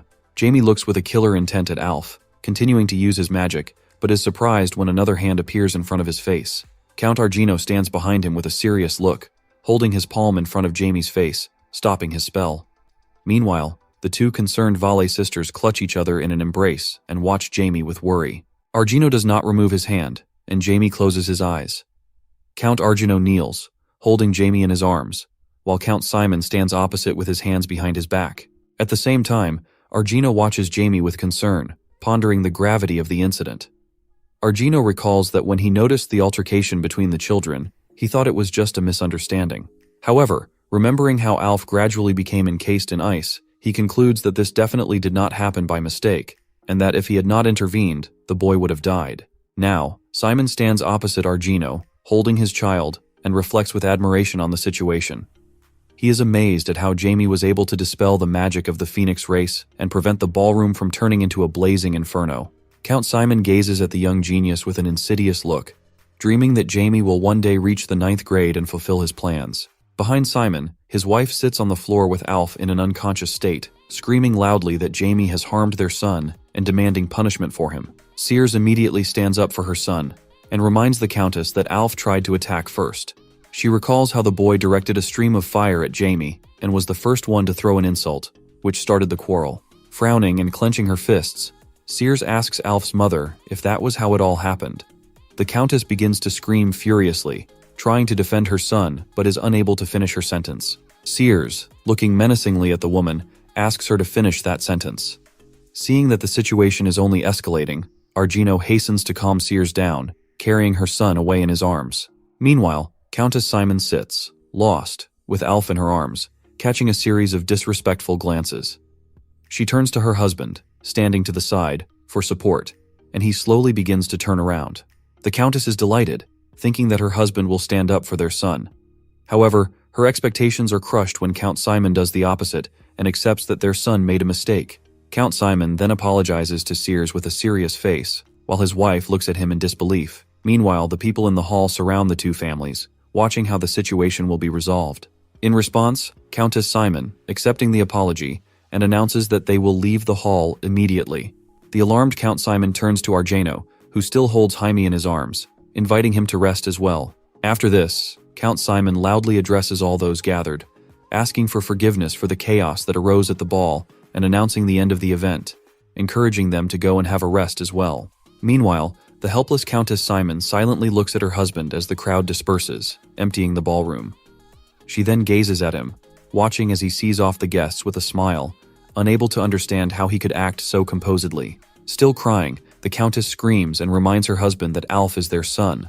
As she continues to scream, blaming Jaime for everything, Count Simon glances at her angrily and rudely demands that she shut up. As a result, Countess Simon's eyes widen, shocked by his tone, as he orders her to take Alf and leave the hall. Later during the night in the city of Regan, a bright moon rises over the estate. Meanwhile, the displeased voice of Count Simon can be heard in the room as he turns to Alf, asking if he wants to attract his attention. His wife watches pityingly from the side as Simon looks intently at his son, menacingly demanding an answer. Alf shakes with fear as his father talks about the dire consequences his rash actions could have had. Trembling, the boy begins to cry. Count Simon then gives Alf a menacing look as he explains that Jaime was indeed impudent, but asks in surprise who gave Alf the Phoenix artifact. Opening his eyes in surprise, Count Simon angrily questions Alf, watching him, and realizes that his son is very afraid to confess.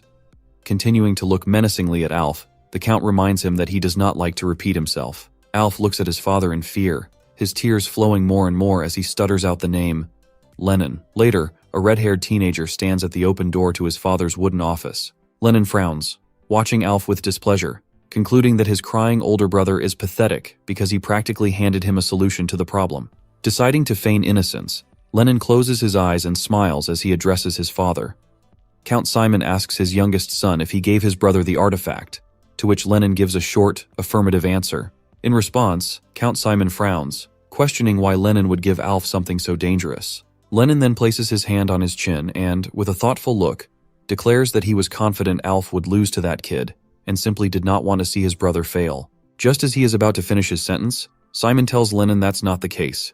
Lennon then freezes in shock when his father tells him that he is merely manipulating his older brother. Having uttered these words, the Count looks furiously at his youngest son. He repeats to Lennon, telling him that he didn't want to do it for his brother, rather he just wanted to manipulate him. Meanwhile, Lennon, very embarrassed and taken aback, does not understand how his father found out. Alf, hearing his father's words, looks questioningly at his younger brother. Standing between his two sons and shaking his head, Count Simon admits that he has no interest in either of them. Looking to the side, he asks them if they want to know the reason. Alf and Lennon stare in shock at their father, who admits that he does not like his own children due to their lack of outstanding abilities. Count Simon then continues by deciding to tell them a way to gain his attention. Count Simon continues, explaining that they need to prove their blood relationship through their actions. Approaching the door and lowering the handle, Count Simon finally says that his sons must eliminate the consequences of their actions. Looking back, Simon adds that tomorrow, both Alf and Lennon will apologize to Jamie until he forgives them. Alf and Lennon silently watch as the door slams shut after their father leaves the room. Scratching his head, Alf asks Lennon if he intends to apologize to Jamie. Meanwhile, Lennon stands there, seemingly shocked by the words of his father as Alf looks at him. The Count's phrase about proving that they share his blood echoes in Lennon's mind. Standing with his eyes wide open, he clenches his fists and, grinning maliciously, promises that he will definitely prove it. Meanwhile, Sears stands at Jamie's bedside, looking at her son with concern. The woman examines the calm face of Jamie, now lying unconscious in his bed. Sears wonders in shock what could have happened to cause her child to try to kill Alf. At first, she thought it was just childish pranks, but she realizes that if the artifact had worked as intended, something terrible could have happened. Clenching her fist, Sears decides she cannot forgive Alf's prank, despite the Count's apologies. She vows to herself that she needs a better apology to compensation, even if she has to go to her family for their help. However, suddenly Sears shyly covers her face with her hands, stopping the terrible thoughts of retribution, realizing that she is not thinking straight right now. Just then, a hand falls on her shoulder, and she looks up in surprise to see Argino approaching. He asks with concern if she is okay. Sears turns her gaze to Argino embracing her from behind. She then clarifies that she has no reason to not be okay. Realizing that Sears is definitely concerned, Argino asks her what she would like for him to do. But Sears reminds Argino that he stopped her when all was happening. In response, Argino tells her that he is only offering this to not make her mood worse even more. Shaking her head, Sears says that Count Simon has already deeply apologized, so she does not wish for this incident to spark conflict between the western and eastern regions. The couple feels relieved, thinking that Alf was scolded appropriately for his offense. Argino then comments how Alf's face had a visible frightened expression. Meanwhile, Jamie, lying completely under the covers, stirs as his parents leave the bedroom to let him get some sleep. He peeks his head out and, with an indifferent face, concludes that he understands his parents' feelings. Realizing he couldn't control himself at that moment, sitting up abruptly, Jamie closes his eyes, and his thoughts become filled with Jane. He remembers the beautiful Rebecca, the reincarnation of his beloved. Sitting on the bed under the blanket, Jamie reflects that Jane's reincarnation is natural, as he too was reborn after tens of thousands of years. The boy calmly concludes that, unlike him, Jane has no memories of her past life. Looking down in puzzlement, Jamie tries to understand how he and Jane have been reborn in the same period. The gears in his mind turn intensely as he wonders whether this is merely an irony of fate or someone's deliberate plan, perhaps a plan of the 12 gods. Suddenly, Black appears next to Jamie, squealing and rubbing himself against Jamie's cheek. Black then finally settles on the boy's shoulder, and Jamie, closing his eyes with a smile, dismisses the thought of the gods. Stretching, Jamie looks at Black and wonders what he was even thinking about. Jamie tries to keep his thoughts calm and collected, but fails to do so as the image of Jane's death flashes before his eyes. She appears to have clutched her stomach, where blood flowed non-stop. Sadly closing his eyes, Jamie feels as though nuts and gears are falling out of place, and he concludes that he must meet Rebecca again.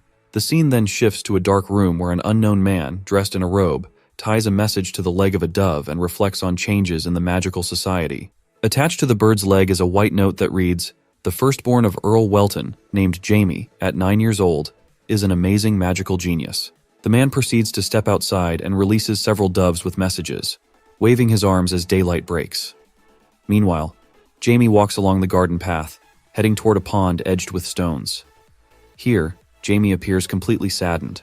Black, who is perched on Jamie's shoulder, looks at him with concern but squeaks in delight, enjoying the gusts of wind. Jamie, looking at Black in confusion, asks how he knows what freshness is. Black then responds to Jamie, prompting him to assure Black that he understands. Standing with his eyes closed in the middle of the garden, Jamie cherishes the silence, realizing that it is probably because of the people that have left, since it is the last day. He then resumes his walk, thinking that he has to see Rebecca again before he returns. Suddenly, Jamie freezes, stunned as he clearly hears raindrops. Turning around, he tries to locate the source of the sound, looking from side to side in worry, but is unable to find it. He then forms a seal with his hands, expanding his mana radius width. At last, Jamie finally manages to locate the source. Wasting no time, he quickly rushes toward it, but his intense run ends in him getting exhausted. There, he spots Rebecca sitting on the path with her back to him, making a promise with an aquatic creature. A tailed girl, Undine, whose body is woven from water, hovers in the air. The water spirit watches as Rebecca creates a ball of water on her outstretched palms. Hearing footsteps, the concerned Rebecca turns around and notices Jamie. She immediately rushes to him, asking about his health. Taken aback, Jamie replies that he's fine. He looks at her, slightly flustered, trying to convey something he can't quite express. Closing her eyes briefly, Rebecca introduces herself again, explaining that she's a water elementalist. Hearing this, Jamie understands that both this version of Rebecca and the version from his previous life are water elementalists. However, Jamie does not understand why this is the case. Just then, Jane's voice echoes through Jamie's ears, requesting him not to forget her ever. Taken aback, Jamie continues to look ahead, lost in thought, not reacting to Rebecca's voice. Rebecca then asks why Jamie looks sad. Jamie remains silent, and Rebecca thinks he might not have gotten over the events of the previous day. She approaches him and hugs him, reassuring him that everything will be fine. Jamie considers that this feeling is merely a remnant from his past, but decides it wouldn't hurt to enjoy the moment a little longer. They sit down together by the water, and Rebecca asks if he is feeling better. Jamie thanks her, and she smiles, explaining that her father taught her that difficulties are easier to overcome when shared with someone. Jamie asks if she means Viscount Valley. Rebecca confirms it, adding that she regrets not being able to talk properly the day before, and is glad for the opportunity now. Jamie agrees, saying he has the same thought. She smiles brightly, and asks if he is sincere. Jamie confirms it again and reflects that she seems like a completely different person now, perhaps for the better. He mentions hearing about her family's tradition of making contracts with air spirits and asks if it is true. Rebecca explains that she had wanted to make a contract with them but had been unsuccessful. Despite her strong connection to the spirits, they always refused her and left. However, one day, the spirit Undine appeared to her, saying it was her destiny to form a contract with her. She admits it was an important decision she should have discussed with her father, but she had impulsively signed the contract on the spot. Jamie thinks to himself that the Spirit King must have known. A contract with the King of Spirits is different from any other. It is a soul-binding agreement. He realizes that when Jane's soul was reborn in Rebecca's body, the Spirit King must have immediately recognized her. Jamie asks if her father punished her for this. Rebecca replies that he wasn't angry, though he did seem a little upset, just like she had been. Jamie reassures her, saying that what happened was something special. He remarks on how rare it is for an elemental to independently offer a contract, even though she hadn't formed a contract with the spirit of air. Being chosen by the water elemental is an incredible honor. He encourages her to believe in herself. Rebecca is surprised but deeply touched by his words, smiling widely and thanking him. Jamie stands up and expresses his gratitude for the day, saying he has to leave. Rebecca calls after him, saying they will see each other again. She sighs, wishing they could have talked more. Her face flushes red as she wonders what these newfound feelings could mean. Meanwhile, Jamie walks back toward the estate, questioning whether he had been too formal. Black squeaks inquisitively, and Jamie asks if children don't usually speak like that. He admits it is difficult for him to talk to Rebecca like a child, as she seems more mature. Black squeaks persistently, and Jamie snaps at him to be quiet. After some time, Jamie returns to the estate, only to be called by Alf. He turns and sees the two Simon brothers behind him. Jamie asks what they want. Alf awkwardly scratches the back of his head before sharply asking for forgiveness. Jamie, surprised, immediately understands and asks with a smirk if their father forced him to apologize. Alf looks uncomfortable, and Jamie remarks that everything is clear. Turning to Lennon, he asks what he is doing there. Alf explains that Lennon came along with him. Jamie accuses Alf of being too scared to come and apologize alone. Lennon admits he is the one who gave Alf the artifact. Jamie's anger flares, and he questions whether the brothers conspired to kill him together. He asks Lennon for his name. Lennon introduces himself as Lennon Simon. Jamie observes Lennon's aura and realizes he is much more talented than Alf. He deduces that even such a promising son isn't enough for Count Simon. Lennon nonchalantly remarks that it's good nothing terrible happened and asks if they can leave now that they have apologized. Jamie, irritated, thinks Lennon is trying to make a fool of him. He decides he can't let Lennon go unpunished, as it would eventually come back to haunt him. With a sigh, he says it must be difficult for Lennon in the fight for inheritance. Alf, confused, demands to know what Jamie means. Jamie ignores him and asks Lennon if he is correct. Lennon, visibly scared, remains silent.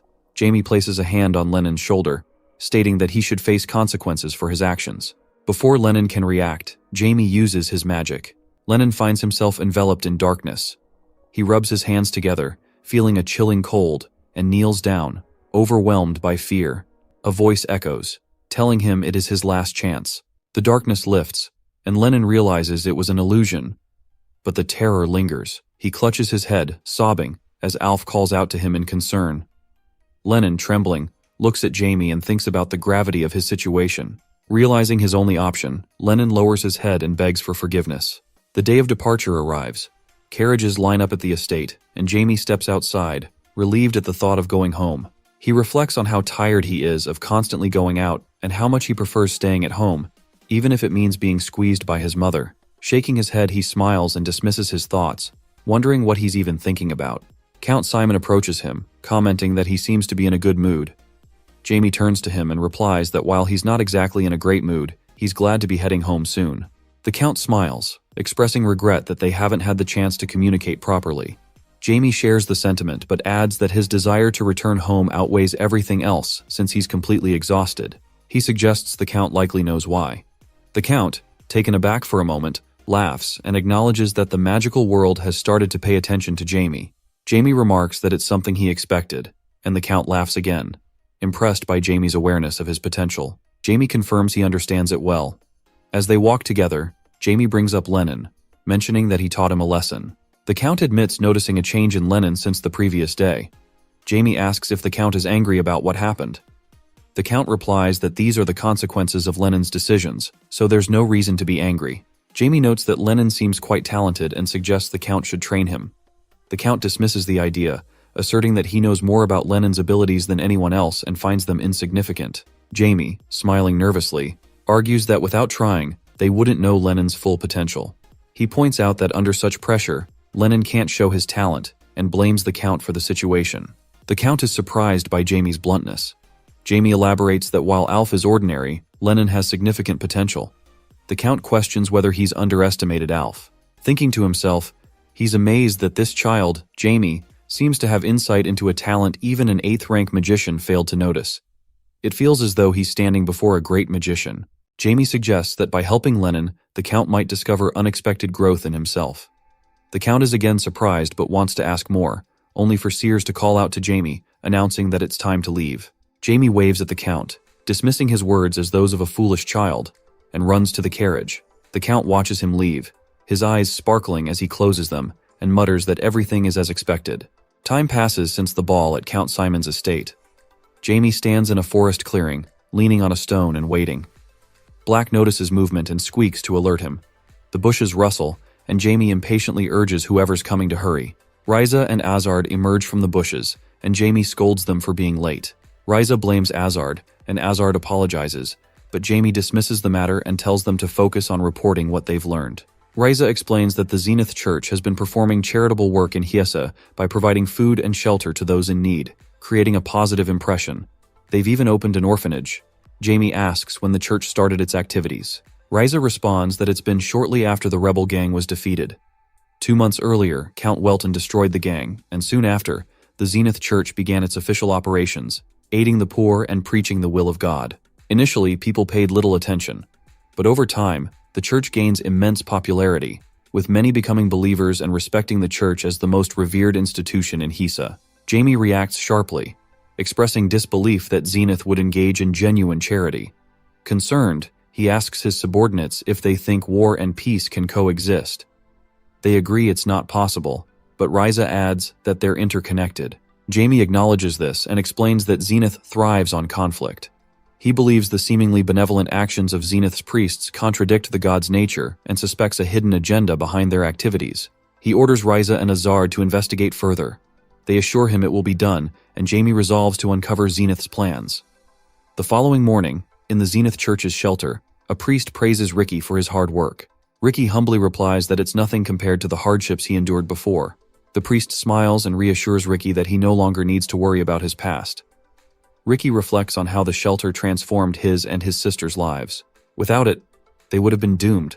He returns to his room, and his blind sister, Anna, greets him. Ricky looks at her and thinks about their tragic past, how their parents abandoned them because of Anna's blindness, and how he did terrible things to protect her on the streets. Life had been hopeless until the church extended its hand to them, giving them a second chance. Ricky feels grateful and aspires to become a priest to spread the miracles he experienced. Later, Ricky and others go outside, where a boy runs up to them excitedly, asking if they've heard the news. Ricky asks what he's referring to. and the boy explains that Shino, another resident of the shelter, received a divine blessing and is going to become a priest. Ricky is astonished and asks if it's true that Shino will become a priest. Time passes. Jamie flies over the night city, telling Black that they're almost at their destination, and it's time to descend. As they descend, he notices a blonde young man lying on the road below. Landing beside him, Jamie observes the young man's energy and concludes it feels both vile and divine. Clearly, the man is a priest. Spotting the blade on the young man's belt, Jamie deduces he's a high-ranking servant, which he finds troublesome. He wonders why a holy knight is lying in the middle of the road, suspecting it could spell trouble. Placing his foot on the young man's head, he debates ending the man's life. Suddenly, the young man grabs Jamie's leg, startling him. The exhausted man tries to speak, but Jamie can't understand him. The young man repeats part of a word before loudly exclaiming that he is hungry, and then loses consciousness. Jamie, annoyed, considers leaving the man there to starve. Irritated at being startled, he decides to leave, grounding himself and telling Black to follow.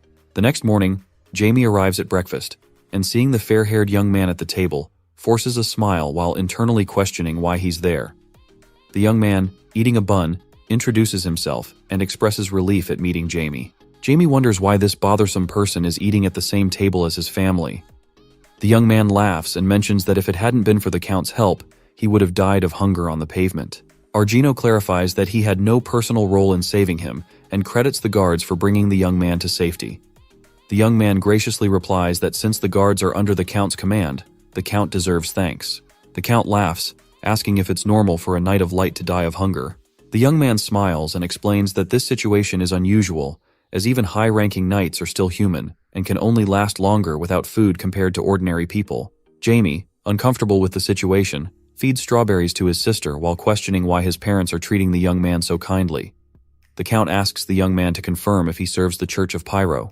The young man affirms, saying he serves Pyro, the goddess of mercy and punishment. The Count turns to Sears, remarking on how surprised she must have been to hear this. Sears admits she was indeed surprised. Noticing her reaction, the young man asks if there's something unusual about it. Sears inquires if he's ever heard of Bishop Saphira. The young man asks if she's referring to someone from Afton, and Sears clarifies that she's from the Bell family. The young man, visibly surprised, rises from his chair, kneels before her, and expresses his greetings. Jamie, taken aback by this display, questions what's happening. He knows the Church of Pyro is located in Afton, within Bell family territory, but he doesn't think this is enough reason for such reverence. He deduces that someone greeted with such formality by a knight must hold at least the rank of bishop. He asks his parents why the young man is addressing his mother in this manner. His father responds with a laugh, saying it's a long story that can be told another time. Feeling frustrated, Jamie sarcastically remarks that this is wonderful. Upset by the lack of explanation, he feels humiliated, while his sister waves at him and comments on how cute he looks. Jamie can't believe it. The situation doesn't turn out as planned, and he feels humiliated. He thinks about the close ties between the Bell family and the Pyro Church, seeing it as a potential obstacle since he might have to deal with this family in the future. Time passes, and the Count and the young man enter the living room. The Count asks how the young man ended up in the eastern region, noting that the Pyro Church has no official business there. He speculates whether the young man is there to expand the church's influence. The young man, flustered, waves his hands and assures him that's not the case. He explains that he has been pursuing someone and unintentionally ended up there. The Count inquires further, asking who the young man is pursuing. The young man sighs and reveals that he is after someone engaged in forbidden and cruel experiments, specifically the creator of chimeras. Argino is shocked and asks if the creator of chimeras is in Hisa. He presses further, asking the identity of this individual. The young man, hesitant, apologizes and explains that the information is highly confidential, known only to a select few within the church. However, he offers to share more details if the Count agrees to a contract and assists him. The Count asks if the young man is requesting his help. The young man confirms this and expresses confidence that having the Swordmaster's support would greatly advance his mission. Argino contemplates the gravity of the situation. He knows that chimeras are constructed from various creatures, but that their creators are regarded as the worst kind of criminals because the core of a chimera is often human. While theoretically, there could be chimeras made without humans, there are no historical examples to support this. Argino responds carefully, saying he can't promise full support, but acknowledges the close relationship between his family and the Pyro Church, which makes it difficult for him to ignore the situation entirely. The young man is thrilled and asks if this means he will help. The Count smiles and confirms his willingness to assist. Overcome with joy, the young man jumps from the sofa, thanking the Count profusely. Argino tells him to calm down and asks why the church is handling the pursuit of chimera creators independently, rather than seeking the kingdom's help. The young man explains that while the kingdom would likely assist, such an action would diminish the church's authority. He reveals a chilling detail, that the creator of the chimeras has kidnapped more than 10 goddess knights. The Count grows tense as the young man adds that the chimeras being created are imbued with divine powers. Meanwhile, Jamie strolls through the garden, reflecting on how much he has come to look forward to tea. He approaches the gazebo, where his mother greets him, urging him to sit down quickly. Once seated, she pours him tea. As Jamie sips, his mother asks what he wants to know so urgently. Jamie, still curious, inquires about the young man from earlier and why he had bowed so reverently to her. He wonders why someone would show such deep respect to a person they have just met. His mother smiles knowingly and says she has anticipated this question. She acknowledges his curiosity about the Bell family's connection to the Pyro Church. She then reveals that Jamie's great-grandfather, her own grandfather, whom Jamie has never met, is regarded as the savior of the Pyro Church. Jamie is astonished, struggling to process the fact that his mother's grandfather played such a significant role in the Pyro Church's history. Sears explains that in the past, when a very important item is stolen from the Pyro Church, her grandfather steps in to help. It happens during an incident at the Portmouth Garden, where the Demon King's followers attempt to use a sacred relic to summon their lord. Fortunately, their efforts fail. Jamie asks if her family had been involved in the incident. Sears shares that people say her grandfather dies trying to prevent the Demon King's summoning. As a reward for his sacrifice, the Pyro Church grants their family the title of Archbishop and vows that for the next 100 years, the head of their family will hold a rank equal to that of a bishop. Jamie thinks about it, realizing why Sears seems sad. He wonders if she had been close to her grandfather. He reflects on the rank of bishop being granted to the family, finding it a foolish reward, but understanding its significance since the relic had been the church's only one. He muses about how he can use this to his advantage before eventually carrying out his own plans. A sly smile appears on his face, and he starts laughing quietly. Sears calls his name, snapping him out of his thoughts. He quickly changes his expression, responding to her warmly as Mom. She asks if he would like another cup of tea, and he agrees. Later that night, during a gathering, someone announces that Shino, their younger brother chosen by their father Zenith, will leave home to embark on his journey. The group blesses him and celebrates the auspicious occasion. They raise their glasses and congratulate him. Ricky thinks happily that Shino is finally heading to the main church. Sometime after, Shino sits in a carriage and calls out to Ricky and Anna, expressing gratitude that they came to see him off despite the sudden decision. He says he had thought he wouldn't get the chance to say goodbye. He thanks them for their support. Ricky reassures Shino, saying that the priest told him he too will leave soon, so there's no reason to feel lonely. Shino smiles, promising he won't cry and vowing to wait for them. The coachman signals the horses to move, and the carriage rides away. The carriage eventually stops near a building. The priest accompanying Shino tells him they have arrived. Shino is surprised and asks if they are already at their destination. Looking out the window, he thinks the location couldn't possibly be the main church, as the journey hasn't been long enough. Feeling uneasy, he asks the priest if this is truly the main branch of the Pyro Church at the main church. The priest instructs him to follow and begins walking away. Shino hesitates but follows reluctantly. The priest pulls a hidden mechanism by activating a certain book, revealing a concealed passage. He explains that they need to descend. Shino, growing more anxious, follows while questioning why they are entering a basement. As they go down, he tries to voice his concern, saying the place seems strange. Suddenly, a mutilated human hand emerges from an open door. Shino, horrified, runs to the priest, telling him something terrifying is inside. The priest removes his hood and addresses someone as Bishop, revealing that he has brought the boy. Shino, confused, asks in disbelief if the man just said Bishop. He kneels down, frightened, and pleads for an explanation. He asks why he is in such a strange place instead of the main church, pointing out the presence of monsters. The bishop reassures him with a sinister tone, affirming that Shino is indeed chosen. Shino cries, asking why he is in such a terrible place. The bishop explains that this is where their utopia has been achieved, adding that he is curious to see what such a pure and innocent child could become. He urges Shino to step forward. At that moment, the door opens, and a figure with grotesque growths on his body enters. The figure remarks with satisfaction that this time, they have found worthy experimental subjects, and Shino will become a beautiful chimera. The man then extends his hand to the terrified Shino. Later, in the Hisa territory of Count Welton, Jamie points out that it is Belbart Street, the largest street in Hisa. The man mentions that he remembers the place and recalls the difficult night he had there when he was starving.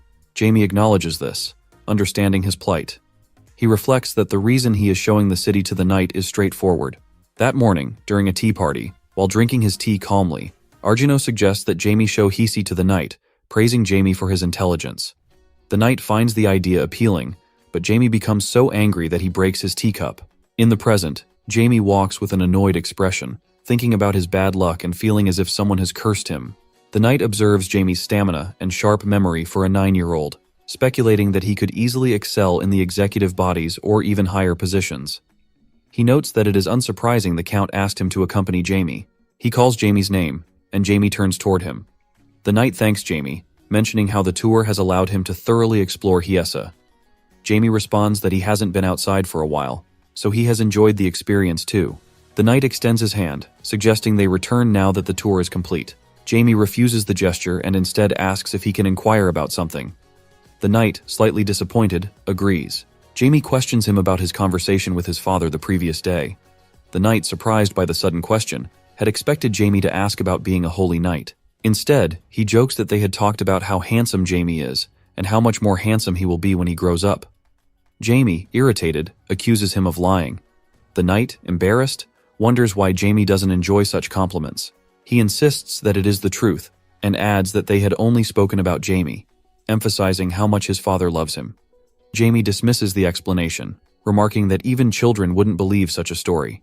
The knight laughs and admits to deceiving Jamie but explains that it is a matter between adults, which he can't disclose. Jamie, deep in thought, turns away and suspects something significant is happening in Hisa, which might have prompted the city tour. The knight, noticing Jamie's silence, asks if he is angry. Jamie ignores him, continuing to wonder about the situation. The knight grows anxious, unsure how to fix the situation, and worried that Jamie is offended. Jamie recalls something and announces that there is one more place he wants to show. The knight, surprised, asks what the place is. Jamie reveals that it is the Zenith Church in Hisa. Sometime later, they arrive at the church, and the knight inquires if Jamie is no longer upset. Jamie reassures him that he isn't angry and points out that they have reached their destination. At the entrance to the church, Ricky is sweeping the floor when he notices someone approaching. The knight, looking around, remarks on the church's appearance. Ricky recognizes Jamie and exclaims, identifying him as the boy with black hair. The knight asks if Ricky is Jamie's friend, noting that he seems to be staring at Jamie. Jamie remembers Ricky but pretends not to know him, insisting this is the first time they have met. He thinks to himself that changing his hair color hasn't been enough to avoid recognition. Ricky questions why Jamie is acting as if they don't know each other. Suddenly, a carriage speeds toward them. Ricky runs up to Jamie, asking if he has dyed his hair and remarking that it has made him hard to recognize. He then notices the rapidly approaching carriage. The coachman, panicked, yells for Ricky to get out of the way. Both the knight and Jamie are startled as they see the horses rear up in an attempt to stop. The knight starts running to save Ricky, shouting loudly. Ricky becomes terrified at the sight and begins crying.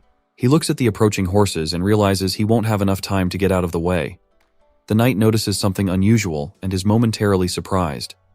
Meanwhile, Ricky continues crying and asks in fear if he is about to die. Jamie, observing the scene, begins releasing his magical energy. Using his chain field skill, he quickly creates a magic circle and summons chains formed from magical energy. The chains restrain the horses, buying enough time for the knight to save Ricky by pulling him out of harm's way. The knight turns around to see the magical chains holding back the carriage and horses. Ricky, still in shock, asks if he is alive, then hugs Jamie tightly and thanks him profusely. Jamie becomes irritated and tells Ricky to let go of him, saying he is too strong and Jamie can't bear it anymore. The knight observes the situation and reflects that the magic Jamie used to save Ricky is incredibly powerful, far beyond anything he has ever seen. He marvels at the idea that, at just 9 years old, Jamie has already developed such strength. Ricky continues clinging to Jamie, expressing immense gratitude and calling Jamie his savior. Jamie, struggling to free himself, tells Ricky to stop hanging on him because he is heavy. The knight thinks to himself that Jamie is a true genius and predicts that, in just a few years, Jamie will become so powerful that no one will dare to challenge him. Jamie, annoyed, asks why Ricky is acting as though he has narrowly escaped death. He then insists they move on. The knight, still recovering from the scene, asks where they are going. Jamie replies, questioning why the knight even has to ask. and reiterates that they need to go to the Zenith Church. The knight agrees, but privately thinks Jamie seems to carry himself with a superiority that feels unsettling. A short while later, Ricky expresses his excitement, saying it is great timing because he has been planning to head to the church as well. He offers to guide them, proudly stating that he knows the Zenith Church very well. With a joyful look, he explains that the church operates as a shelter for children like him who have no place to live. Just then, an old woman calls out to Ricky. Recognizing her, Ricky greets her. The woman then asks where he has been and inquires about the people accompanying him, which puts the knight and Jamie on alert. Ricky explains that a fast-moving carriage had been heading straight for him, but these individuals had saved him. He calls them his saviors. The old woman, shocked, asks if Ricky is all right and acknowledges how scared he must have been. She thanks the knight and Jamie, saying that, thanks to them, Ricky has escaped a terrible fate. The knight humbly replies that he is simply doing his duty as a servant of Pyro. The old woman is surprised to learn he is from the Pyro Church. The knight points to Jamie and adds that the boy has done much more to help. Jamie, feeling embarrassed, thinks the knight's comment is unnecessary.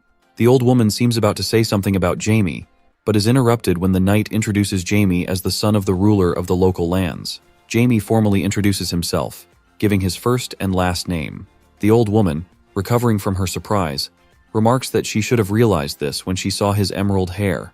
She explains that she had been too shocked by the incident to notice. Jamie finds her reaction suspicious. If she is from Hisa, she should have immediately recognized him by his distinct hair color. He wonders why she seems so flustered and considers whether she might be hiding something. The old woman asks if they have come to bring Ricky home.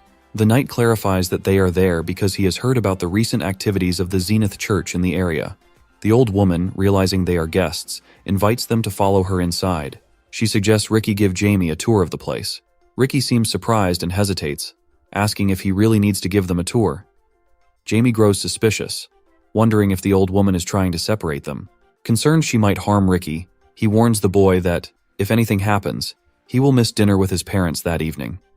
The knight is taken aback by Jamie's comment, but, with a smile, agrees that they will see each other later. Ricky, feeling shy, starts the tour and explains that the place is an orphanage where he lives. He points toward a direction, saying it leads to the dining hall. Jamie tells Ricky he can drop the formalities because they look ridiculous. He says he doesn't care about such things, and suggests Ricky treat him as he did before. Ricky, surprised, asks if he really can, and Jamie replies that he shouldn't make him repeat himself. Ricky enthusiastically says they should continue, as he will show Jamie everything around.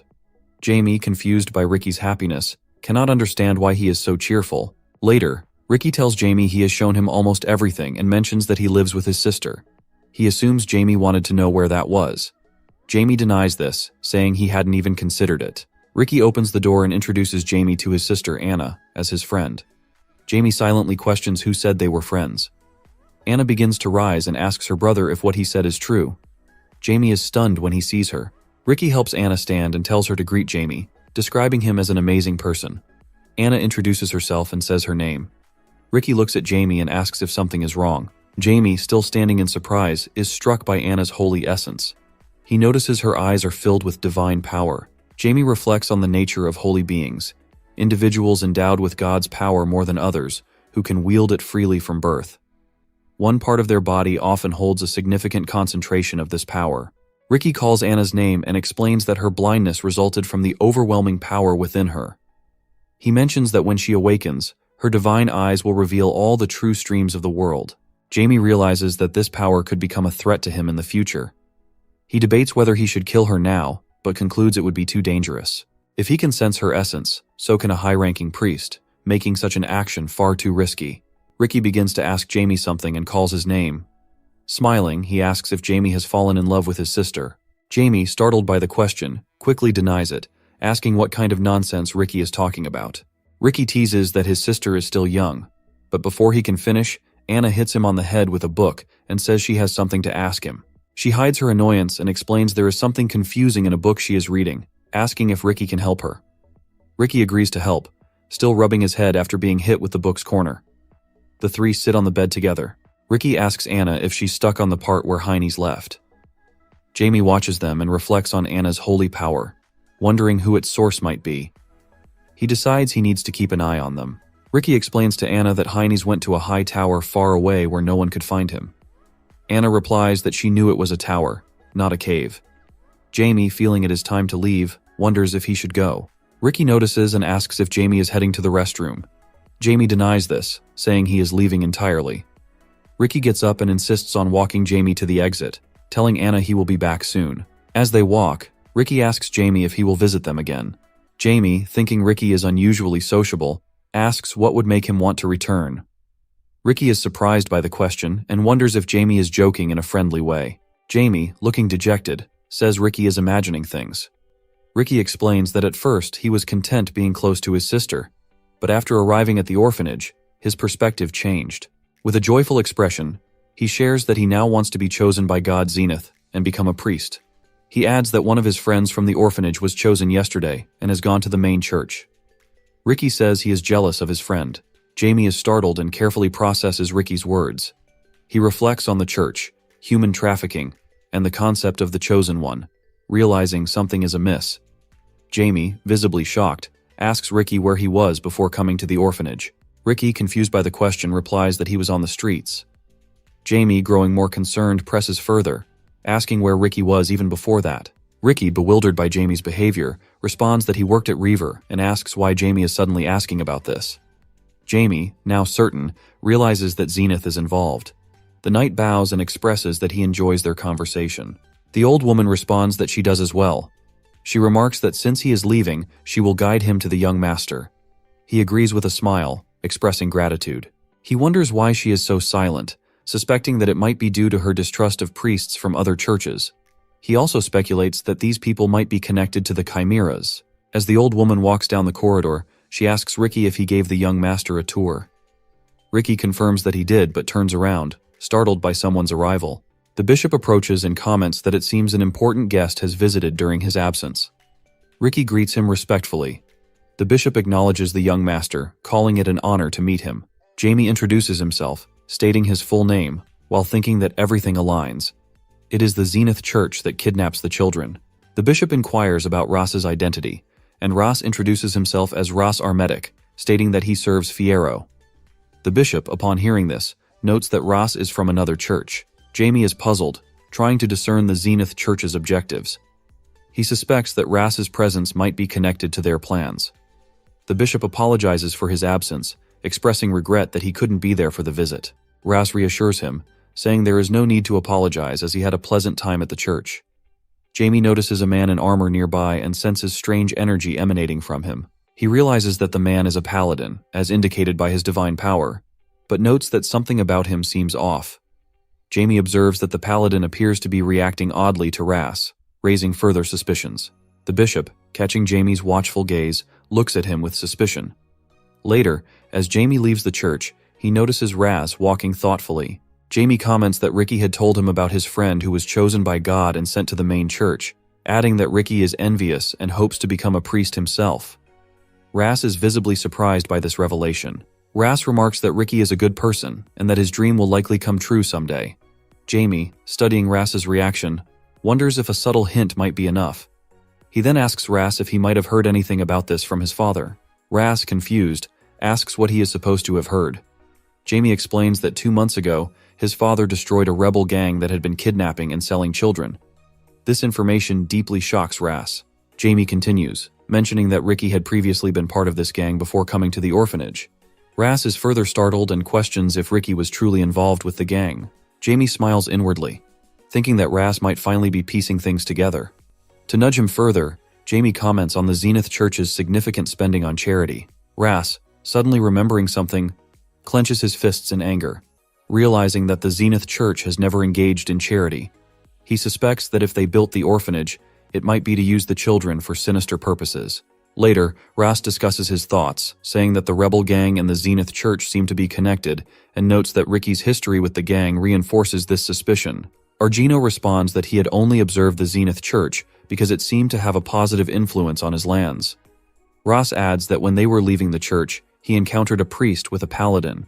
He expresses confusion, explaining that while he sensed a powerful divine force, it was impossible to confirm whether the paladin served the Zenith Church.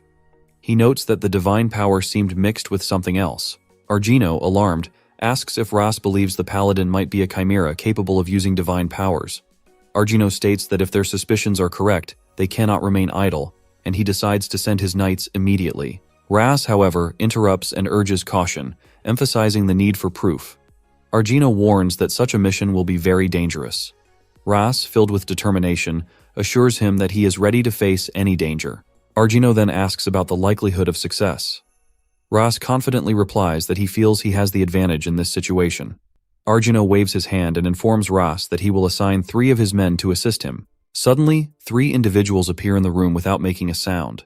Ras turns around in surprise, initially unaware of their presence, and realizes how stealthy they are. Arjuna explains that these knights are the Welton family's shadow protectors, highly skilled professionals who will be useful for the mission. Ras studies the 3 individuals, noting that despite wielding bastard swords, their appearance and movements resemble assassins. He questions whether they are truly knights, to which Arjuna confirms they are. Ras thanks him and vows to uncover the truth behind their adversaries' intentions. Arjuna entrusts the mission to Ras, leaving the matter in his hands. Meanwhile, Jamie observes the scene through black and reflects on the situation. The use of divine power and innocent children as raw materials for creating chimeras strikes him as truly evil. He considers the practicality of the plan, but questions whether any gods would condone such atrocities, concluding that Zenith remains a depraved figure.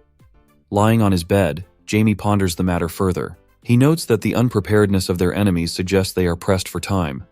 Realizing it is time to act, he summons Black and hands it a letter, instructing it to deliver the message to Ryza. Black immediately flies off to fulfill the task. Jamie remarks that it is time for him to prepare as well, knowing that the highest level of magic will be necessary for the battles ahead. He resolves to make Zenith regret his actions. Elsewhere, Azard and Ryza are on watch, waiting for any signs of movement. Growing restless, Azard questions how much longer they need to stay there. Ryza, maintaining his vigilance, reminds him that they have to follow orders. Frustrated, Azard laments the lack of action, complaining that not even a mouse stirs in the area. Their conversation is interrupted by the sound of heavy footsteps. A man in armor approaches, his steps echoing ominously. Ryza turns toward the sound and spots the figure. The paladin grips the sword on his back and declares his intent to kill. Azard, taken aback, freezes momentarily. Ryza shouts for him to dodge as the paladin unleashes a swift attack, sending a wave of energy their way. Azard manages to avoid the attack and notes the cruel nature of the divine power being used. The paladin channels dark, oppressive energy into his weapon, repeating his declaration to kill. Recognizing the danger, Ryza decides to warn Jamie. He urges Azard to retreat, saying he will hold the line. Azard runs off, promising to return soon. The paladin tracks their movements and unleashes another devastating wave of energy. Azard turns back and sees the impending attack, prompting Ryza to shout for him to jump. Ryza sprints toward Azard, pushing him out of a window just in time. Azard tumbles outside, calling out to his brother as he falls. Inside, Ryza takes the full brunt of the paladin's attack, sustaining severe injuries. Coughing up blood, he weakly calls out for his master. Jamie responds by activating his Dark Dimension skill. A magic circle envelops the building, creating a protective barrier. He appears inside the house and addresses his injured servant, asking if he has summoned him. Ryza lies injured by the window, while the paladin stands firmly in the middle of the room. Jamie smiles and states that no one will be aware of what is happening inside, as his spell is powerful enough to ensure secrecy. He exhales in relief, reflecting that using 6th rank magic, even with Black's help and subconscious mastery, is still a challenge. The paladin remains silent for a moment before suddenly charging toward Jamie, declaring his intent to kill. Jamie calmly responds, inviting him to try. Concentrating energy in his hands, he casts the gravity spell, a rank 5 magic technique designed to increase gravitational force and immobilize the target. The paladin falls to his knees under the immense pressure of the spell's energy.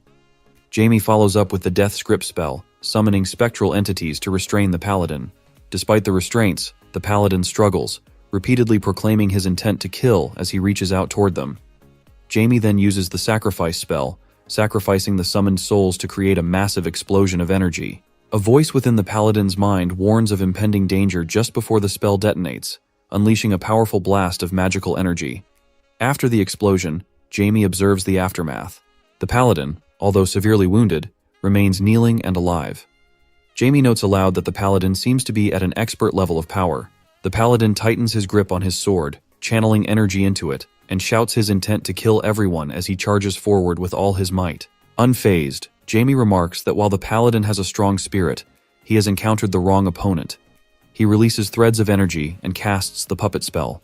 The threads wrap around the paladin, binding him and piercing his soul to impose complete submission. The paladin falls to his knees, rendered powerless against the restraints. As he analyzes the situation, the paladin concludes that further fighting is pointless. He realizes he is facing an invincible opponent and decides his best course of action is to escape. He begins releasing energy from within his body. Jamie, noticing this, is startled and suspects the paladin is initiating self-destruction. He quickly moves toward him, urging him not to rush. Channeling energy rapidly, Jamie uses the Hand of Darkness spell, which pierces the paladin's body with immense force. However, the paladin's energy release continues unabated. Jamie is puzzled, questioning why he cannot stop the process. The paladin's body begins emitting bright beams of light as the energy intensifies. Realizing he cannot evade what is coming, Jamie hastily withdraws his hand from the paladin's body. Despite his efforts, the paladin continues radiating energy, which culminates in a massive explosion that obliterates the room. Brilliant beams of light break through the building's windows. Reflecting on the situation, Jamie acknowledges that if it weren't for Black's intervention, he might have been in serious trouble. He marvels at the paladin's ability to escape the dark dimension by unleashing all his holy energy. It is unexpected, but Jamie concludes that this trick will not save the paladin. He instructs Black to absorb the emitted light. Meanwhile, the paladin, now desperate, begins sprinting out of the building, intent on escaping. Jamie channels energy into his palms, determined to stop him. As he strikes the paladin's back, grotesque tentacles and large teeth erupt from the paladin's body. Observing the horrifying transformation, Jamie realizes that the paladin's true form as a chimera has been revealed. Without hesitation, Jamie casts the chain field spell, creating magical chains to capture and immobilize the monster. Telling the chimera to disappear, Jamie tightens the chains around the chimera's body. Folding his hands in front of him, he casts the Death Blast spell, causing a powerful explosion within the creature. Blood sprays across the room as the monster, still bound by chains, endures the devastating attack. The Deathly Explosion spell, designed to destroy even the strongest armor, seems insufficient. The chimera, though critically injured, remains alive and thinks to itself that its physical form is in a critical state, rendering movement impossible. As a last resort, it activates its final function. A small creature emerges from the monster's body and flees rapidly. Surprised, Jamie wonders if this is the chimera's true form. The creature leaps out of the building and disappears into an unknown direction. Standing by the window, Jamie then admits that he lost it. Riza, bloodied but still able to stand, approaches Jamie and addresses him. He commends Jamie for his efforts but asks what has happened to the chimera. Jamie calmly replies that he simply missed it. Perplexed by Jamie's nonchalant attitude, Riza questions Jamie if this is normal, emphasizing that they should act urgently and try to track and catch up with the chimera. In response, Jamie reassures him, telling Riza that it doesn't matter that much even though they couldn't capture the chimera. Still confused, Riza expresses his inability to understand the reasoning, asking Jamie for clarification. Jamie then decides to explain further by demonstrating using his energy. He points out that traces of black mana are not easy to erase. Internally, Jamie reflects that when the chimera is pierced by the Hand of Darkness, its body is saturated with black mana, making it easy for him to track. Meanwhile, in his office, the bishop sits writing when he notices something banging against his window. A chimera is trying to climb into the room. The bishop quickly brings the creature inside and examines it. Displeased, he questions how the creature, one of their most significant research outcomes, has been defeated. It is unthinkable that a Holy Knight chimera, imbued with holy energy, could be destroyed. Back at the house, Riza voices his concerns, asking Jamie if the enemy could detect the black magic used against them and attempt to track it. Jamie reassures him, saying that he understands why he is worried, but he explains that they won't be able to find out. Smiling, Jamie releases his energy and states that his current powers are entirely different from black magic. Inwardly, Jamie reflects on the peculiar relationship between black magic and holy energy. Despite his magic being designed to kill gods and erase their existence without a trace, he still finds it puzzling that black magic struggles against holy energy. He concludes that no matter how hard the holy energy users try, they will never uncover his identity. At the same time, the bishop, consumed by anger in his office, declares that he will not rest until he discovers who is capable of such destruction. Sometime later, Jamie channels his energy into the paladin's body, reflecting that his magic was designed to kill gods from the beginning, so there is no need to worry. He then asks where Azard has gone. Riza recalls Azard, and is about to explain when the door to the building suddenly opens. Azard bursts into the room and eagerly asks his brother how he is feeling and if he is safe. He expresses his relief and delight at seeing Jamie, commenting that it seemed like the paladin was going to turn Reza into a pile of bones, but it looks like Jamie resolved the issue. Jamie confirms that he sorted out the problem and acknowledges that it was indeed his doing. He then questions Azard about where he had gone. Azard recalls the events, explaining that he lost consciousness after falling out of the window and, upon regaining his senses, immediately came back. Confused, Jamie sarcastically asks if even a zombie could lose consciousness. Reza intervenes, stating that he simply pushed Azard out of the window. Azard attempts to justify his actions, but Jamie interrupts, scolding him and telling him to lower his head in shame. He cancels the order to spy on their enemies, explaining that their movements are being noticed too quickly and that they would be caught if they continued in such a manner. He stresses the need for caution. Reza acknowledges Jamie's instructions. Jamie raises his hand, channeling energy to heal Reza's wounds, which surprises him greatly. Jamie then advises to take better care of his body since he does not have necessary ability to heal himself. He adds that Azard should stay by Reza's side at all times to guard him. Azard immediately agrees to the directive. Jamie walks to the window and announces that he has to leave. He instructs the two of them to return and remain cautious. Both acknowledge his orders.